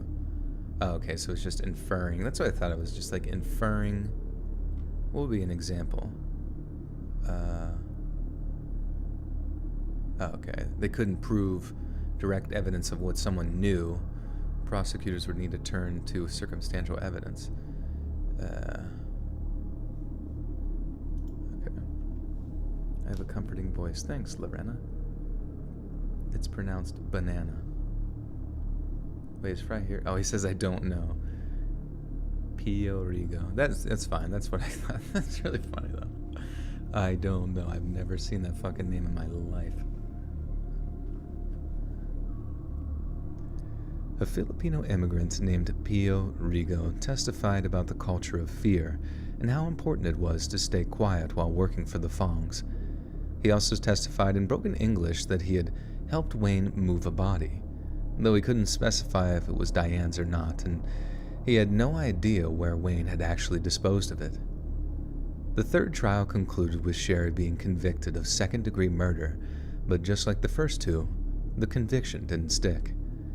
The case went all the way to the Oregon Supreme Court, and after her fourth and final trial in a federal court, Sherry Fong was completely acquitted of having any hand in Diane's death. The fact the judgment came in a federal court meant there would be no more arrests, no more questions, no more trials. For Sherry, at least, the ordeal was over. Wayne's trial went... Oh, it's a Vietnamese name? Oh, okay, maybe they mixed up the research on that. But maybe they're from Vietnam, but were also from the Philippines.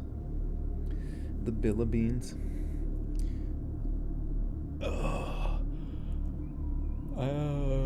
JH with a 2. I know I'm handsome because mommy said so. This is true. There's really nobody in your life that tells you the truth more than your mother, especially when it comes to how handsome you are. She would never lie. Okay, thank you, Fry. No worries. Wayne's trials went much in the same way that his wife's did, and he was eventually cleared of all charges just a few months after her final trial came to a conclusion.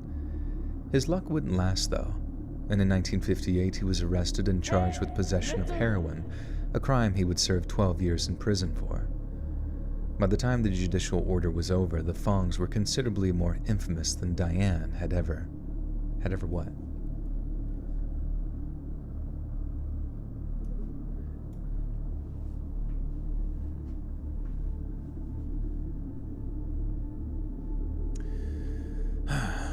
By the time this judicial ordeal was over, the Fongs were considerably more infamous than Diane had ever blank, in a case that had ever been. I guess had ever been. I don't fucking know. See you, Resonate. Peace out.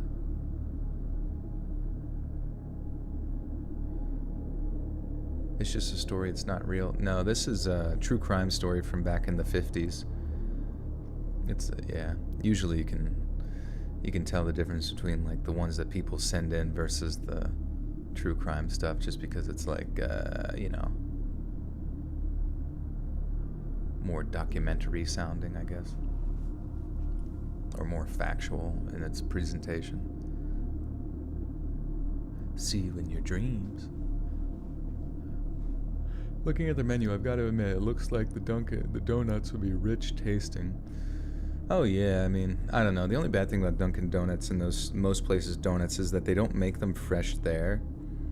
So like, they're made like multiple towns over probably, and then like shipped there over the course of like, I don't know, an hour, and then they get there. Wait, or maybe they do cook them. I don't think they do though.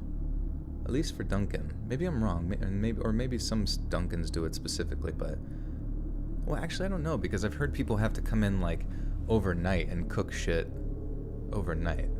I don't know. Hold up, not all your stories are real. No, they're real. It's just these ones are true crime, and somebody was thinking that this one was made up or something, but it's not.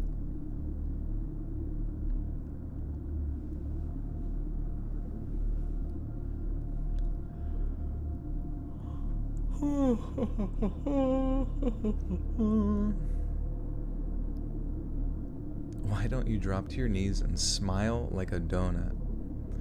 I can't even tell, like, what degree of, like, how I should even feel about that statement. Drop to your knees and smile like a donut. What the fuck? Get that on a fucking shirt that they sell at the beach. Just drop to your knees and smile. Okay, anyways. Yeah, if they were made up, they'd be false crime. Yeah, it should be a closing line. Somebody remember that so I can say that at the end. Thanks so much, friends. And remember, drop to your knees and smile. Oh my god. By the time the judicial ordeal was over, the Fongs were considerably more infamous than Diane had ever been, and a case that should have been marked by tragedy was overtaken by gossip and scandal. Diane was an intelligent, hard-working, and upwardly mobile young woman whose life was snuffed out before it truly had a chance to begin. She left behind a daughter who would never know her mother's love, and an extended family who would grieve her absence until their dying days. Yet pain and grief weren't the only things that remained when all was said and done, as boundless unanswered questions plagued all those involved in the case for decades. Perhaps one of the most pertinent is the question of if Diane was self-medicating on... Wait, what the fuck? What the frickin' fuck? What the frickin' fuck is this? I'm going to say that again. I think you should name your channel like a spin-off of Let's Read and call it Let's Crime, so kind of start to brand Let's moniker. Yeah, I thought about that, like, and other people were saying, like, if you don't stay consistent with your brand, it might be confusing. But I guess at the end of the day, the only shit that's like...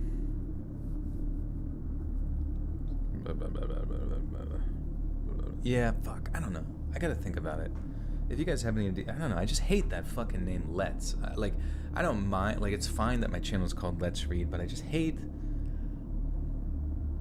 I don't like it. I don't... Maybe Let's Investigate, Let's Crime. I don't know, it just seems unfun, like, but like something like Inspector seems a lot more like, you know... IDK. I'm not even sure why this... Kind of like Let's Chips on TV. What's Let's Chips? Let's rock. Let's cock. You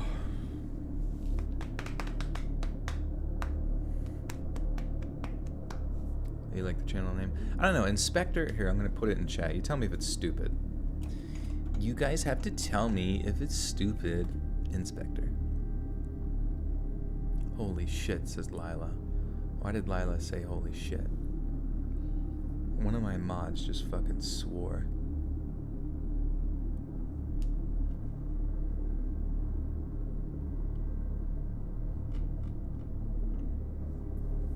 Someone said let's investigate one time, and I was like, I guess that would...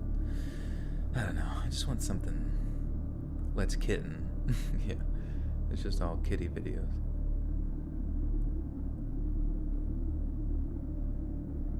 Yeah, I'm over the Let's. I'm over it, bro. I'm moving on. I'm moving the frick on. True Crime Syndicate. TCS. Isn't there already a TCS, one? Let's NWO. Let's wrestle. Let's wrestle. Are you Burger King foot lettuce? Yeah, it's me. It's me. You found me. Finally, my true identity has been proven. The truth comes forward. I'm partial to Let's Read, but that's me. Well, yeah, I mean, obviously this channel will continue to be called Let's Read, but... Are you gonna fire me now, Mr. Let's Read? Mr. Let's at Let's Read? Yeah, Lila's fired. Here. What do I press? Oh yeah, here we go.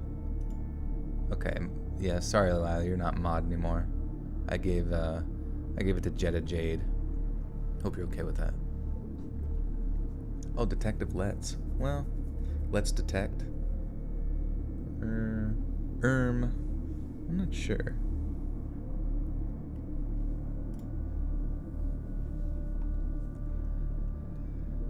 Perhaps one of the most pertinent is the question of if Diane was self-medicating on the night of her death.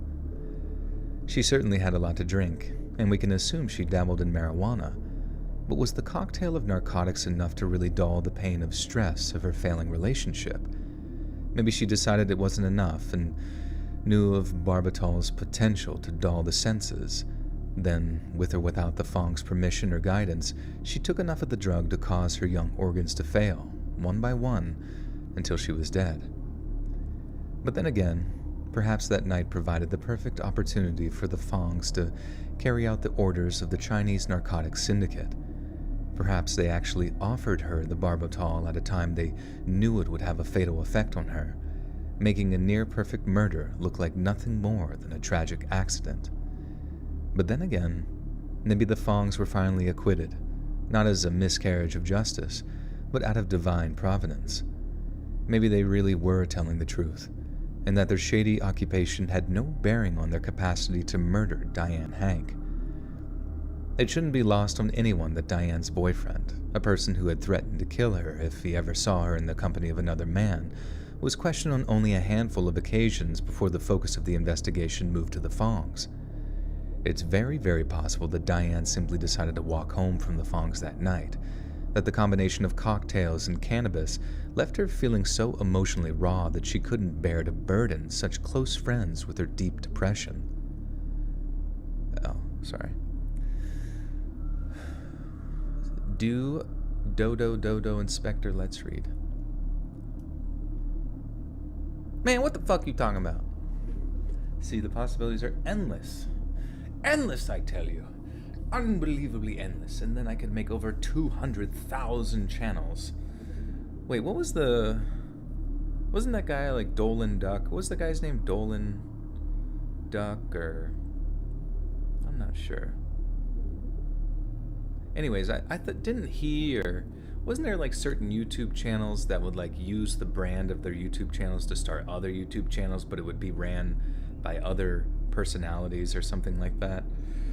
I don't really think that I've created necessarily a brand. Let's inspect. That would be good. I don't think I would, Danger Dolan. Danger. I just don't think that I would have enough brand recognition to like not have my voice connected to the project, you know what I mean, to like, try to run somebody else's shit, you know what I mean? Let's burp. Endless hours of burpage. Why is it called babysitting? I don't know. Let's look that up. Lila. That's why I keep you as mod. You asked them the good question. Why is it called baby aspirin? Babysitting. Baby shitting? Oh wait, why is it called babysitting? You obviously don't sit on the child, so why is it called baby? If you don't sit on it, you're doing it wrong. It's more to do with sitting with the child. Oftentimes babies and children need to be held, and it kind of sucks standing while doing it. Nurseries, baby rooms usually have a chair for the caregiver to sit while watching them, reading to them, holding or feeding them. Yeah, I feel like it has something to do with like the English language. The use of the word sit to refer to the person tending to a child is recorded from 1800. The term may have originated from the action of the caretaker sitting on the baby in one room while the parents were entertaining or busy in another room. It's also theorized that the term may have come from hens sitting on their eggs, thus caring for their chicks. Okay, so it's just like wordplay, but like from the 1800s. Or some shite. Some fucking shite. Inspect and chill.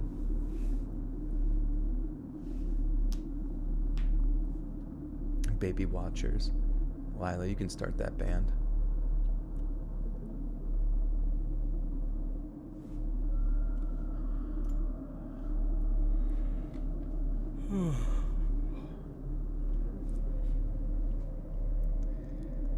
It's very, very possible that Diane simply decided to walk home from the Fongs that night, that the combination of cocktails and cannabis left her feeling so emotionally raw that she couldn't bear to burden such close friends with her deep depression. Then what if, in the course of walking back home, she had encountered Kenneth Martin, who had flown into a rage at the idea of her drinking and smoking with Wayne Fong? Maybe Kenneth made good on his promise to end his baby mother's life if she ever even considered betraying him. From what I can tell, Kenneth had relatives who lived up in Washington State, maybe even relatives who would have been willing to help him dump a body somewhere they'd hoped it might never be found.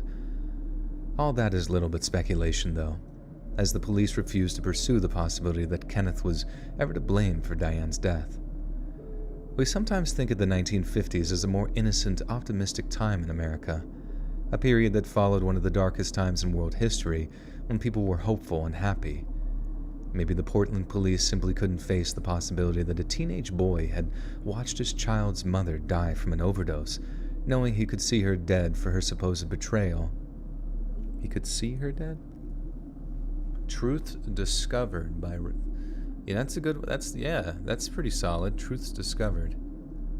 I like it. Let me write that down. Actually, let me tattoo that on my skin. Sorry, just kidding. I'm not gonna do that. JK, I didn't actually have a tattoo thing ready. Truths discovered. Okay, yeah, get that written down the old scrolls.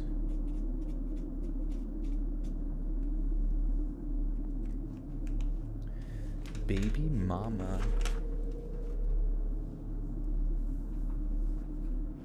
Okay. While keeping his hands... Had watched his child's mother die from an overdose, knowing he could see her dead for her supposed betrayal, while keeping his hands... Oh, I see.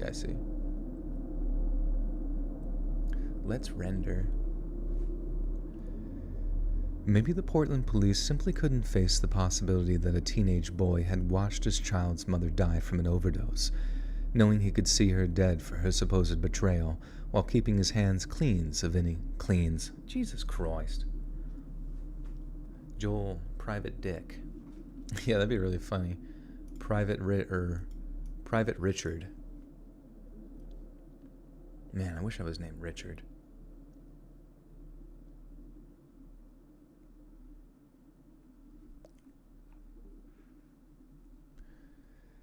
Maybe the Portland police simply couldn't face the possibility that a teenage boy had watched his child's mother die from an overdose, knowing he could see her dead for her supposed betrayal, while keeping his hands clean of any concrete involvement. Such a tale would make for one of the darkest... fucking Christ on a Christmas crepe.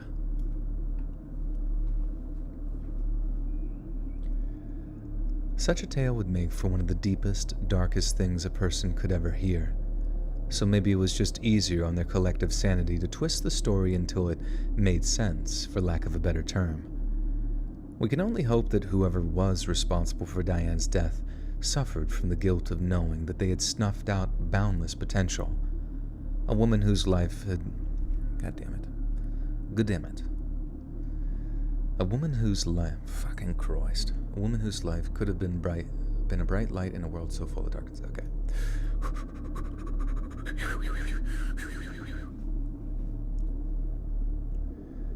We can only hope that whoever was responsible for Diane's death suffered from the guilt of knowing that they had snuffed out boundless potential.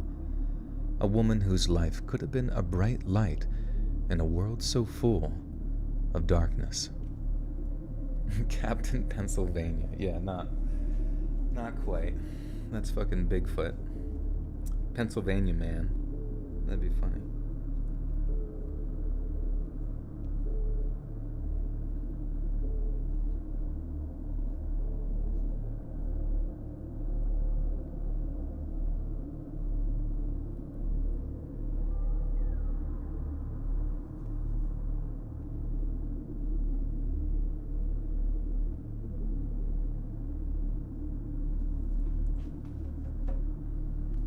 Jolina's, that's cute.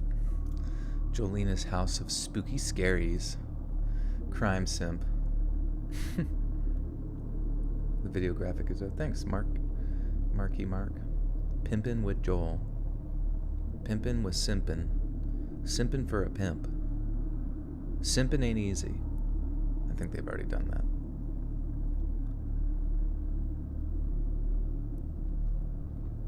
Alright, we got one more thingamajig.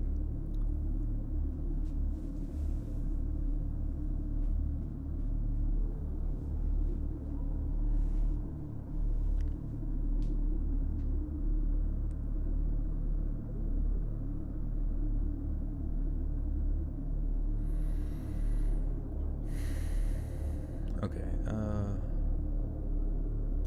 think it's this one. Yeah.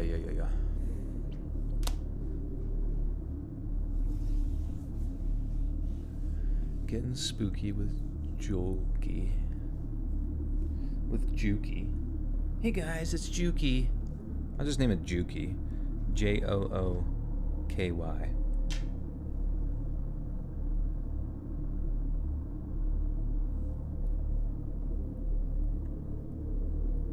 Oh shit, let's push-ups. That's true. Let me read to you. Can't you see? You have some strawberry dream. Why do they name it all these weird shit when it's all just tastes like dirt? Dirt smoke. Alright, Justice Joel.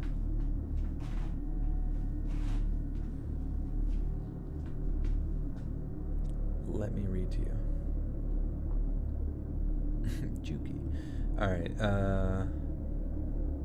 so now I gotta do push-ups. I gotta do 51 of them. But I have a feeling that I'm gonna do it. I have a good feeling I'm gonna get all of them. And I need your support. Once again, I am asking for your support. For these push-ups.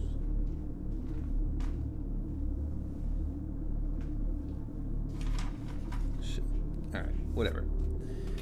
And I don't think any of the mods volunteered to do the whole gifting thing if I don't get them all. So they all hate me and they want me dead, so that's fine. But I'll get it myself. Good luck. Thanks. I don't need luck. I just need big muscles.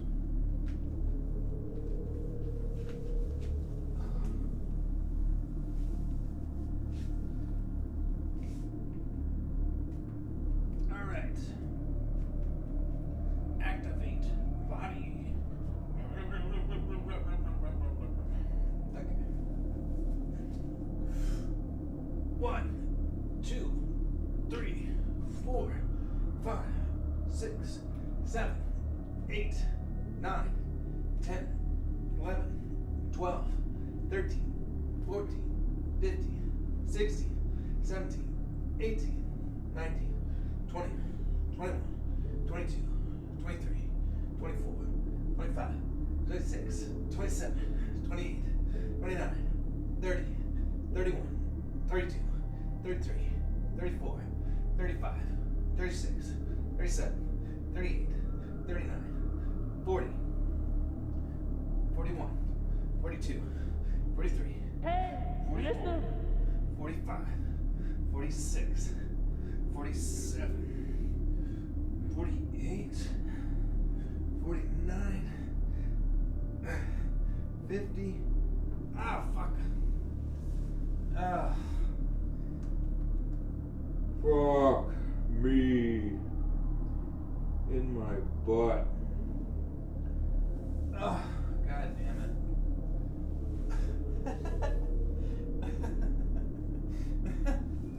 What the fuck am I even doing? Alright. Holy shit. It's weird. It's like you think, yeah, I can grind this out, you know? And then your body's just like, no, you're not. Fuck you. Fuck you and your dumb push-ups. They're weird. Nobody does those. Alright. 2 more. 1, 2. Alright. Done. Done goes. I can use 5 for getting tired. It's okay, Aaron. You just keep doing them. And then eventually your body adapts. Joey Chestnut. Yeah, did you see Joey Chestnut at that fucking eating contest? Literally just choked that motherfucker out. That was like the most badass shit of all fucking time. Oh my goodness. Astro Child has gifted 5 memberships to Turner Stevenson, Scrooge McFucked, Brandy Hammond, Jao Diaz, and Denisha Freeman. Welcome everybody to the Buttersock Call. Thank you again, Astro. Appreciate you. The Noir Side. That's a pretty good name. The Noir Side. And Pastella with the 5 Canadian message retracted. That's okay. If you have one you want to send, please do. Mischievous dog. I mean, at the end of the day, if you think about YouTube, like, you know, the really popular videos, they tend to be kind of like doing sort of true crime style, presentation style videos, but like, oh, Astro, thank you, appreciate you. But I'm curious, I'm curious, like, what would be some other topics that people could get into? I mean, you could just get into everything, right? And make like documentary style content. Really anything that could be, have a,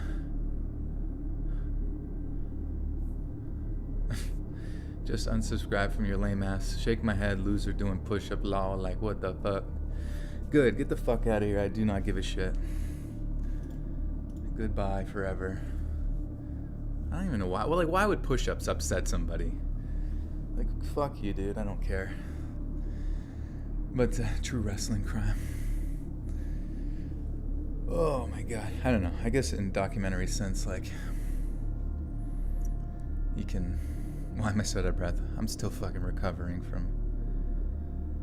Creamy baby soup with a 5 says, hey, what'll $5 give me, big boy?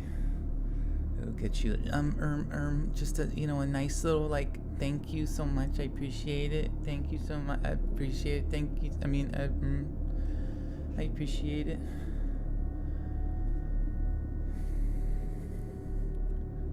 How do you turn on accepted gifts? Oh yeah, I think it's like in your settings somewhere or some shit, right?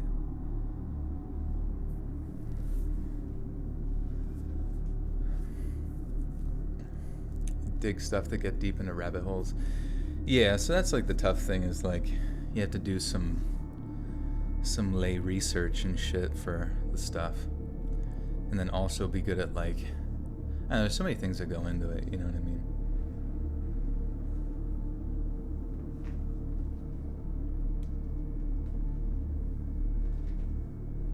Try an ab roller wheel at work. Yeah, those are tough. I hate those. Doing fucking planks and shit.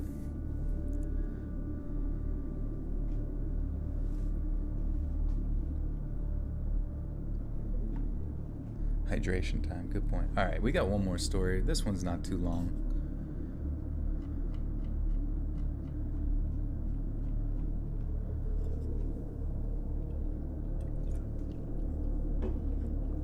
Drew, peace out, homie.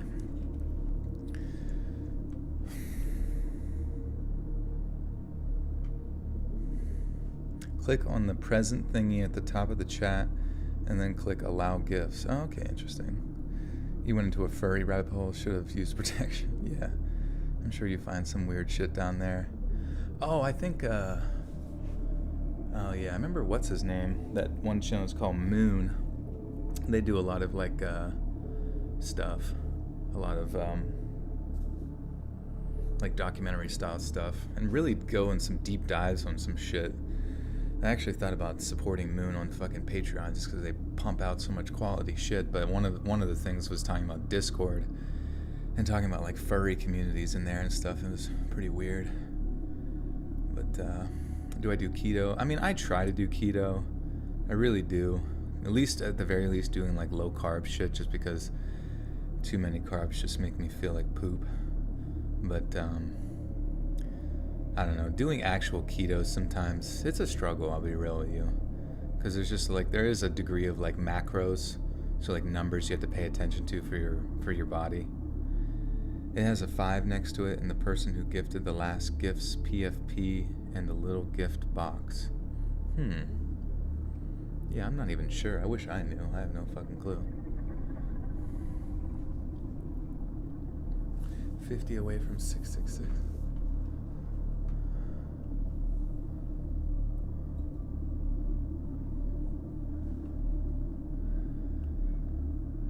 Back in November of 2015, a woman by the name of Nicole Fitz realized that her living situation was simply untenable. She no longer felt safe around the roommates she was living with in Daly City. Is it Daly City? Are you into lost media? I know George does that stuff all the time. But honestly, I have not. I need to check that because I saw what's his name Nexpo did one about that as well, and I was kind of interested. I was like, that'd be a interesting thing to dive into. Daly City, okay, Daly City, California.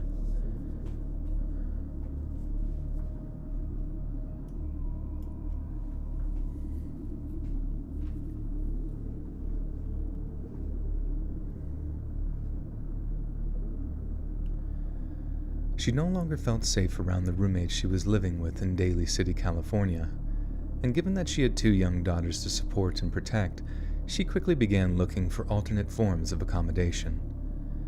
Nicole began taking on a great deal of overtime in order to save up for a deposit on a place in the San Francisco Bay Area, but it's also worth noting that the reason she began working so extensively is because she knew that once she moved out, her tyrannical roommate would make it extremely difficult to retrieve her belongings.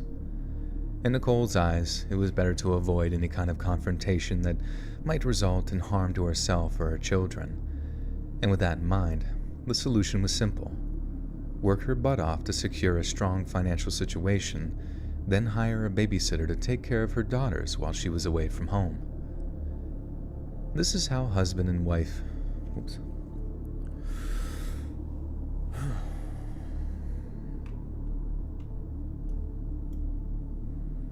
Are any of you guys from California?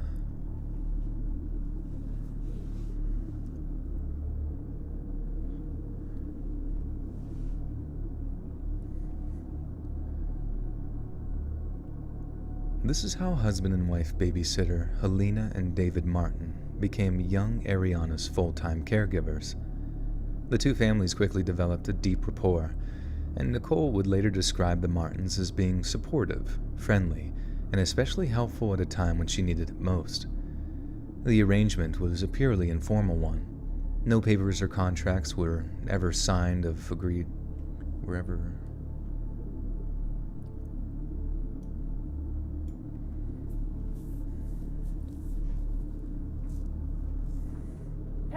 Creamy baby soup with the 10. Buccarina says, all right, Joel, one more big thanks for what you do. Sorry for my spam tonight, but I've been listening for a few years now. Got a friends into you, etc. You make my nights. I'm glad that you do it. Thanks, Creamy. That was a nice thing you said there, and I appreciate you. Thank you, my friend. I hope you have a good night, and thank you so much for thine support, my good sir. Peace out, and have a good day at work tomorrow. Conviction, yo, what up?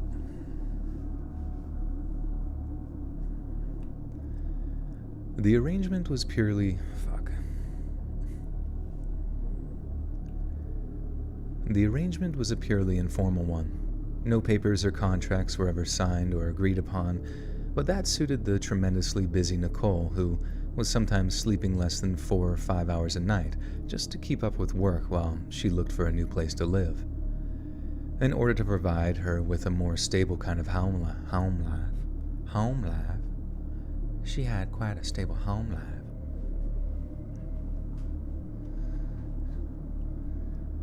In order to provide her with a more stable kind of home life, 2-year-old Ariana would often stay overnight at the Martins' place in Oakland, California.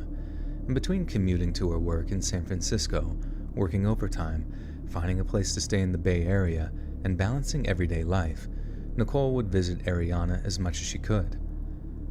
Finally, in February 2016, Nicole got the good news that she had been waiting for. One of Nicole's coworkers invited her and Ariana to move into her apartment in San Francisco, a place just minutes away from Nicole's place of work. It was as close to an ideal result as she could have ever wished for. But when she contacted the Martins with the good news, they seemed less than pleased for her. Nicole must have been painfully confused at their reaction. They were so close by that point that she had expected them to be elated for her. But Helen greeted the news with an almost muted, indifferent tone. It wasn't like anything,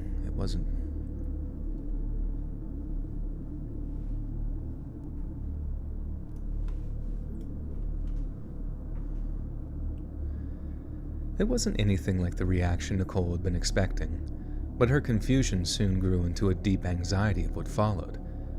When Nicole tried to arrange a time and date to collect Ariana, Helen Martin simply put down the phone and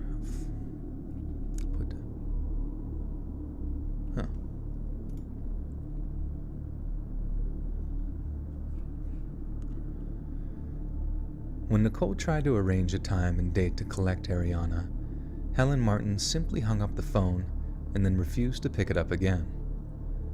Nicole tried everything she could to get in touch with the Martins, and it took 2 whole weeks before she was able to get them on the phone again. Towards the end of February, the Martins told Nicole that the reason she couldn't collect her daughter was because they'd taken her to Disneyland, and that they'd contact her as soon as they were home so they could arrange a collection. Nicole remained extremely suspicious of this, but she apparently trusted the Martins so much that they swallowed the whole excuse. What? Nicole remained extremely suspicious of this, but she apparently trusted the Martins so much that they swallowed the excuse whole.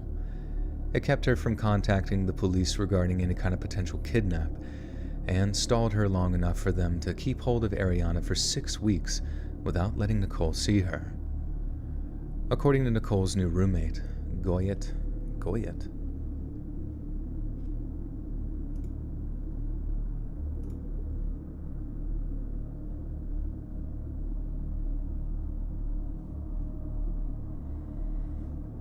What is this name? Goyette? Goye?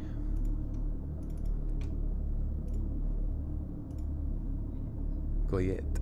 Okay, interesting.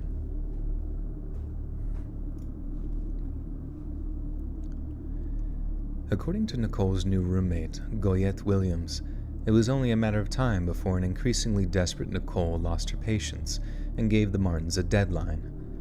According to Williams, Nicole snapped when she finally got them on the phone, saying something along the lines of, "Okay, April 3rd, I want my daughter. I'm coming to get her. She's coming to live with me. End of story." Nicole didn't have to wait that long, as on the night of April 1st, she told Goyette Williams that the Martins had been in touch with her. Williams later said that Nicole had told her, "I have to meet my babysitter. She's over at some restaurant on 3rd Street. She's upset. I need to go see if she's okay." Nicole said she'd only be gone for 5 minutes, but hours came and went, and the young mother completely failed to return. In the wee small hours of the following morning, Goyette received a text from Nicole's phone at around 12:45 a.m., stating that she was on her way to Fresno with somebody named Sam. Goyette had never heard Nicole mention a guy named Sam before and demanded to know exactly who he was, but no reply came from her roommate's phone. Days passed, with Nicole failing to reappear at Goyette's apartment, and so on April 5th of 2016, she and 2-year-old Ariana were officially reported missing to the San Francisco Police Department.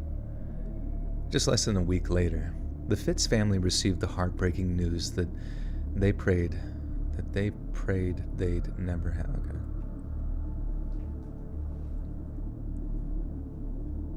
I lived in San Francisco for a year in Tenderloin District. Wasn't as bad as they say. I felt safe walking around at 2 a.m. Fillmore area scarier. Interesting. You didn't step in any needles or poop or anything like that? I heard it's very expensive though in that area. I feel like I don't even know. Like what is the excitement of San Francisco, you know what I mean? Like what's the draw, I suppose?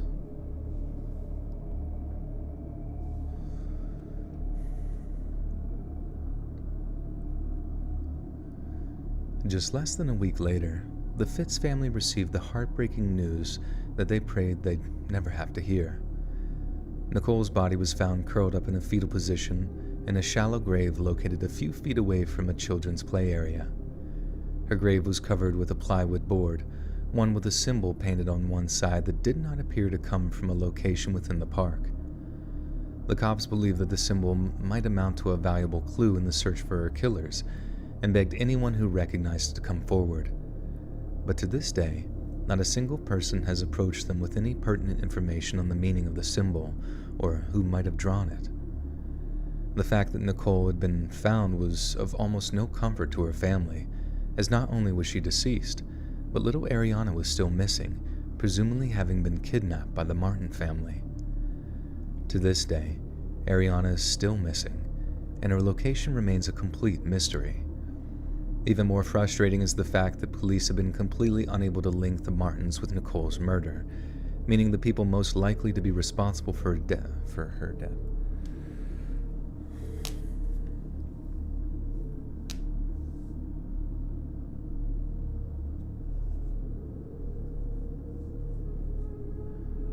There was a movie and the actor was murdered? Holy shit.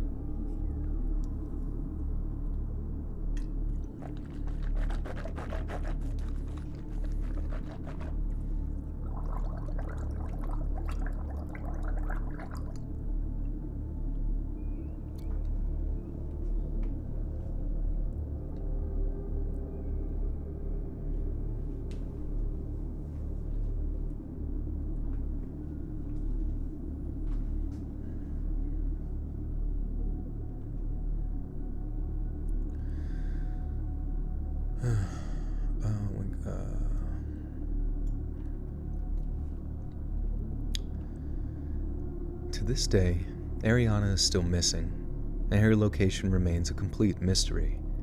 Even more frustrating is the fact that the police have been completely unable to link the Martins with Nicole's murder, meaning the people most likely to be responsible for her death are still walking the streets as free individuals. When questioned by law enforcement, the Martins, as well as their immediate family members, have either given inconsistent statements regarding Ariana's potential whereabouts or have refused to cooperate with the investigation entirely. Law enforcement conducted 3 full searches of houses belonging to friends of relatives of the Martins in Emeryville. Oops. Your voice is cool. So cool, my only best channel. Oh, thank you, my friend. Appreciate that. Emeryville. Is that how you say it? Emeryville. Okay, cool. Oakland and Daly City. Okay. Longboards. I used to have a longboard. I think I still do have a longboard. I remember it took forever. Oh, fuck. I wonder what type of longboard it was. It wasn't like a Sector 9, but it was one that was like made of bamboo, so it was like really, really fucking flexible. And I remember like getting on it, it was like, it kind of reminded me of like surfing, you know, or like snowboarding, the kind of like your ability to carve and that kind of thing.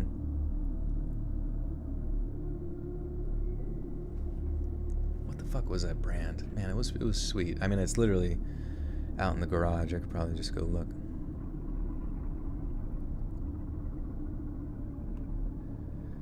Law enforcement conducted 3 full searches of houses belonging to friends of relatives of the Martins in Emeryville, Oakland, and Daly City, but were saddened to report that there was no sign of Ariana anywhere.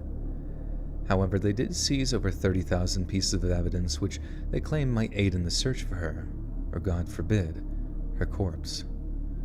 There is something extremely noteworthy regarding Helen Martin's past, though, something we should all find extremely disturbing.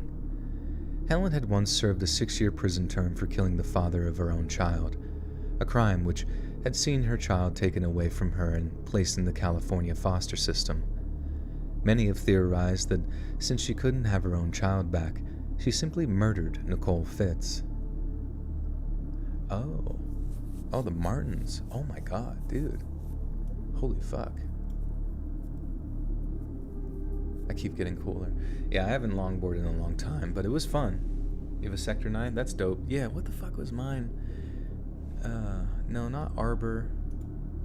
Maybe I'll run into the garage and look at it real quick, and I'll come back and after this, and I'll go check it out. I forget what it's called. It's fucking sweet though. It's very flexible. Like you could jump on it and it would touch the fucking ground, bouncing on it, and then like the wood wouldn't break. It was kind of insane. Many have theorized that since she couldn't have her own child back, she simply murdered Nicole Fitz, then stole her daughter away, and is keeping her somewhere secret to raise her as her own. It's a very compelling idea, after all. A woman willing to murder her own husband would have few qualms about killing someone she barely knew, especially if the goal was to realize her dreams of motherhood. As it stands, it's been over 6 long years since Ariana was last seen alive, and police have started to release computer-generated images of how she might look at around 7 or 8 years old. We can only pray that these images help someone to identify her, that is...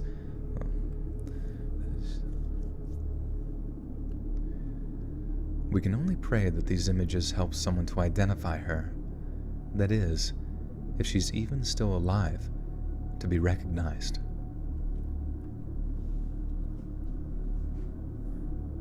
Okay, let me check this longboard real quick. Let me go.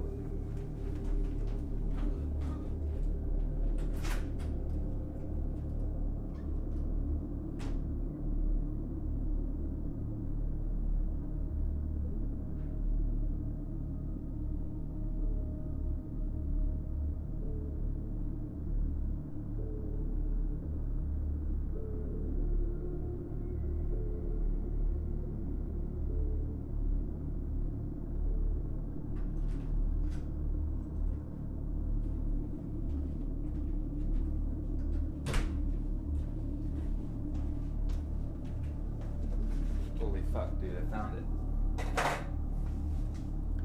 Okay. It's called Apex 37. And holy shit, that was it was like hard to get. Because they were on like back order for like a long ass time back in the day. You hear that? That's some fucking skateboard ASMR right there. The wheels still fucking spin pretty damn well. I haven't touched this in forever.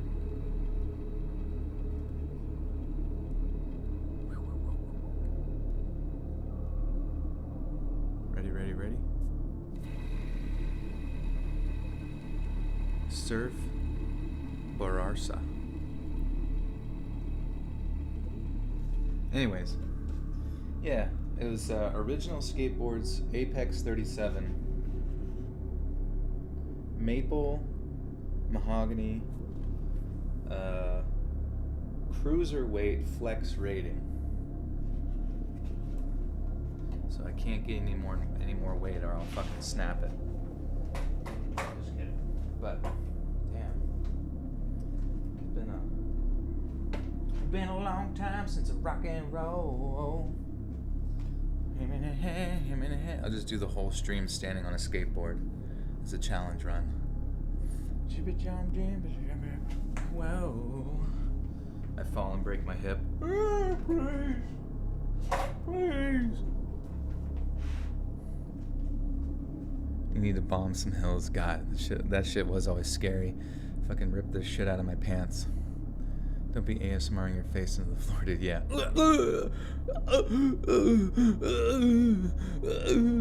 What was the one? Remember the one lady who fell? She was like stomping on like grapes and stuff. Even Family Guy made fun of it.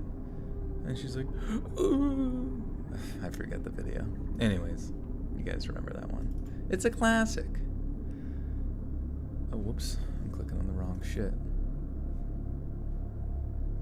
Oh shit, I clicked on the wrong shit.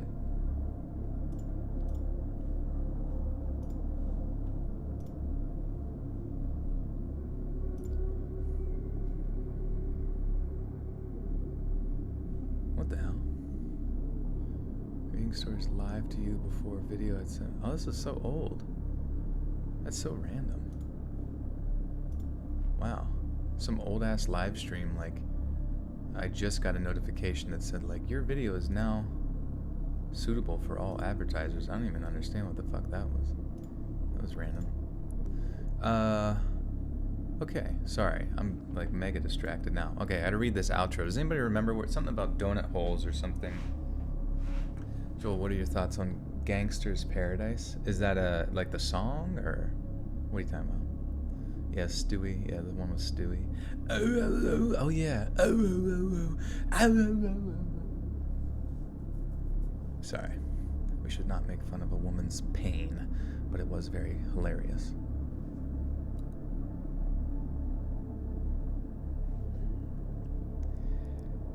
Hey friends, thanks for listening. Click that notification bell to be alerted of all future narrations. I release new videos every Monday, Wednesday, and Friday at 7 p.m. Eastern Standard Time.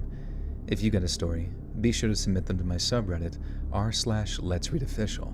and maybe even hear your story featured on the next video. And if you want to support me even more, grab early access.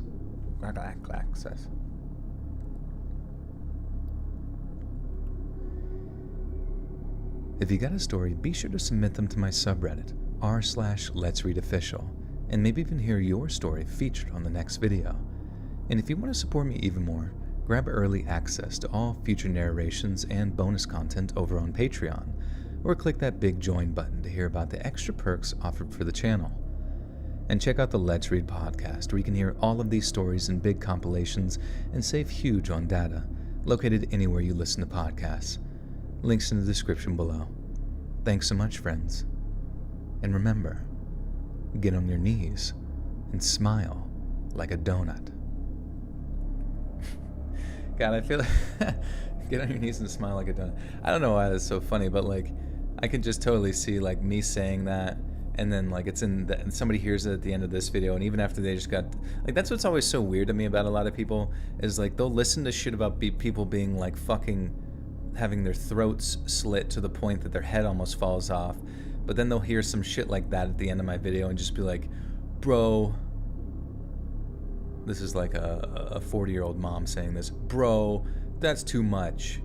That's too much for me. Like, I'm fucking unsubscribing. That shit's fucked up. It's yes. Yes, you falling asleep to serial killers is totally chill, but me saying a silly little joke, just too far. Yeah, the comments are coming. I remember at the end of that videos with Creepy Backstories 1, I was breathing really hard at the end of the one. That generated a lot of comments, which was pretty funny. Just everyone like, yo man, are you okay? Like, I took the time to record it. Like, I took the time to record it at the end, and then like, you know, there's probably like a delay between that to me uploading it, to them watching it, to them like asking me, are you okay? Like as if though it's like happening in like real time, and they're gonna fucking they're gonna be the ones to save me. I don't know. It was just so, I don't know, the reaction was funny. But what does that mean, smile like a donut? I don't know. I think they meant like smile like you like donuts, because I think everybody loves donuts, right guys? Anyways, friendos, thank you so much. This was a fun stream as usual. I will go ahead and get this edited up on Patreon first thing. It's only $1 a month for early access over there. And then I will get this up on YouTube today. For me, it's like 3 a.m. at 7 p.m. Eastern Standard Time. So stay tuned for that. And yeah, I will see y'all again soon.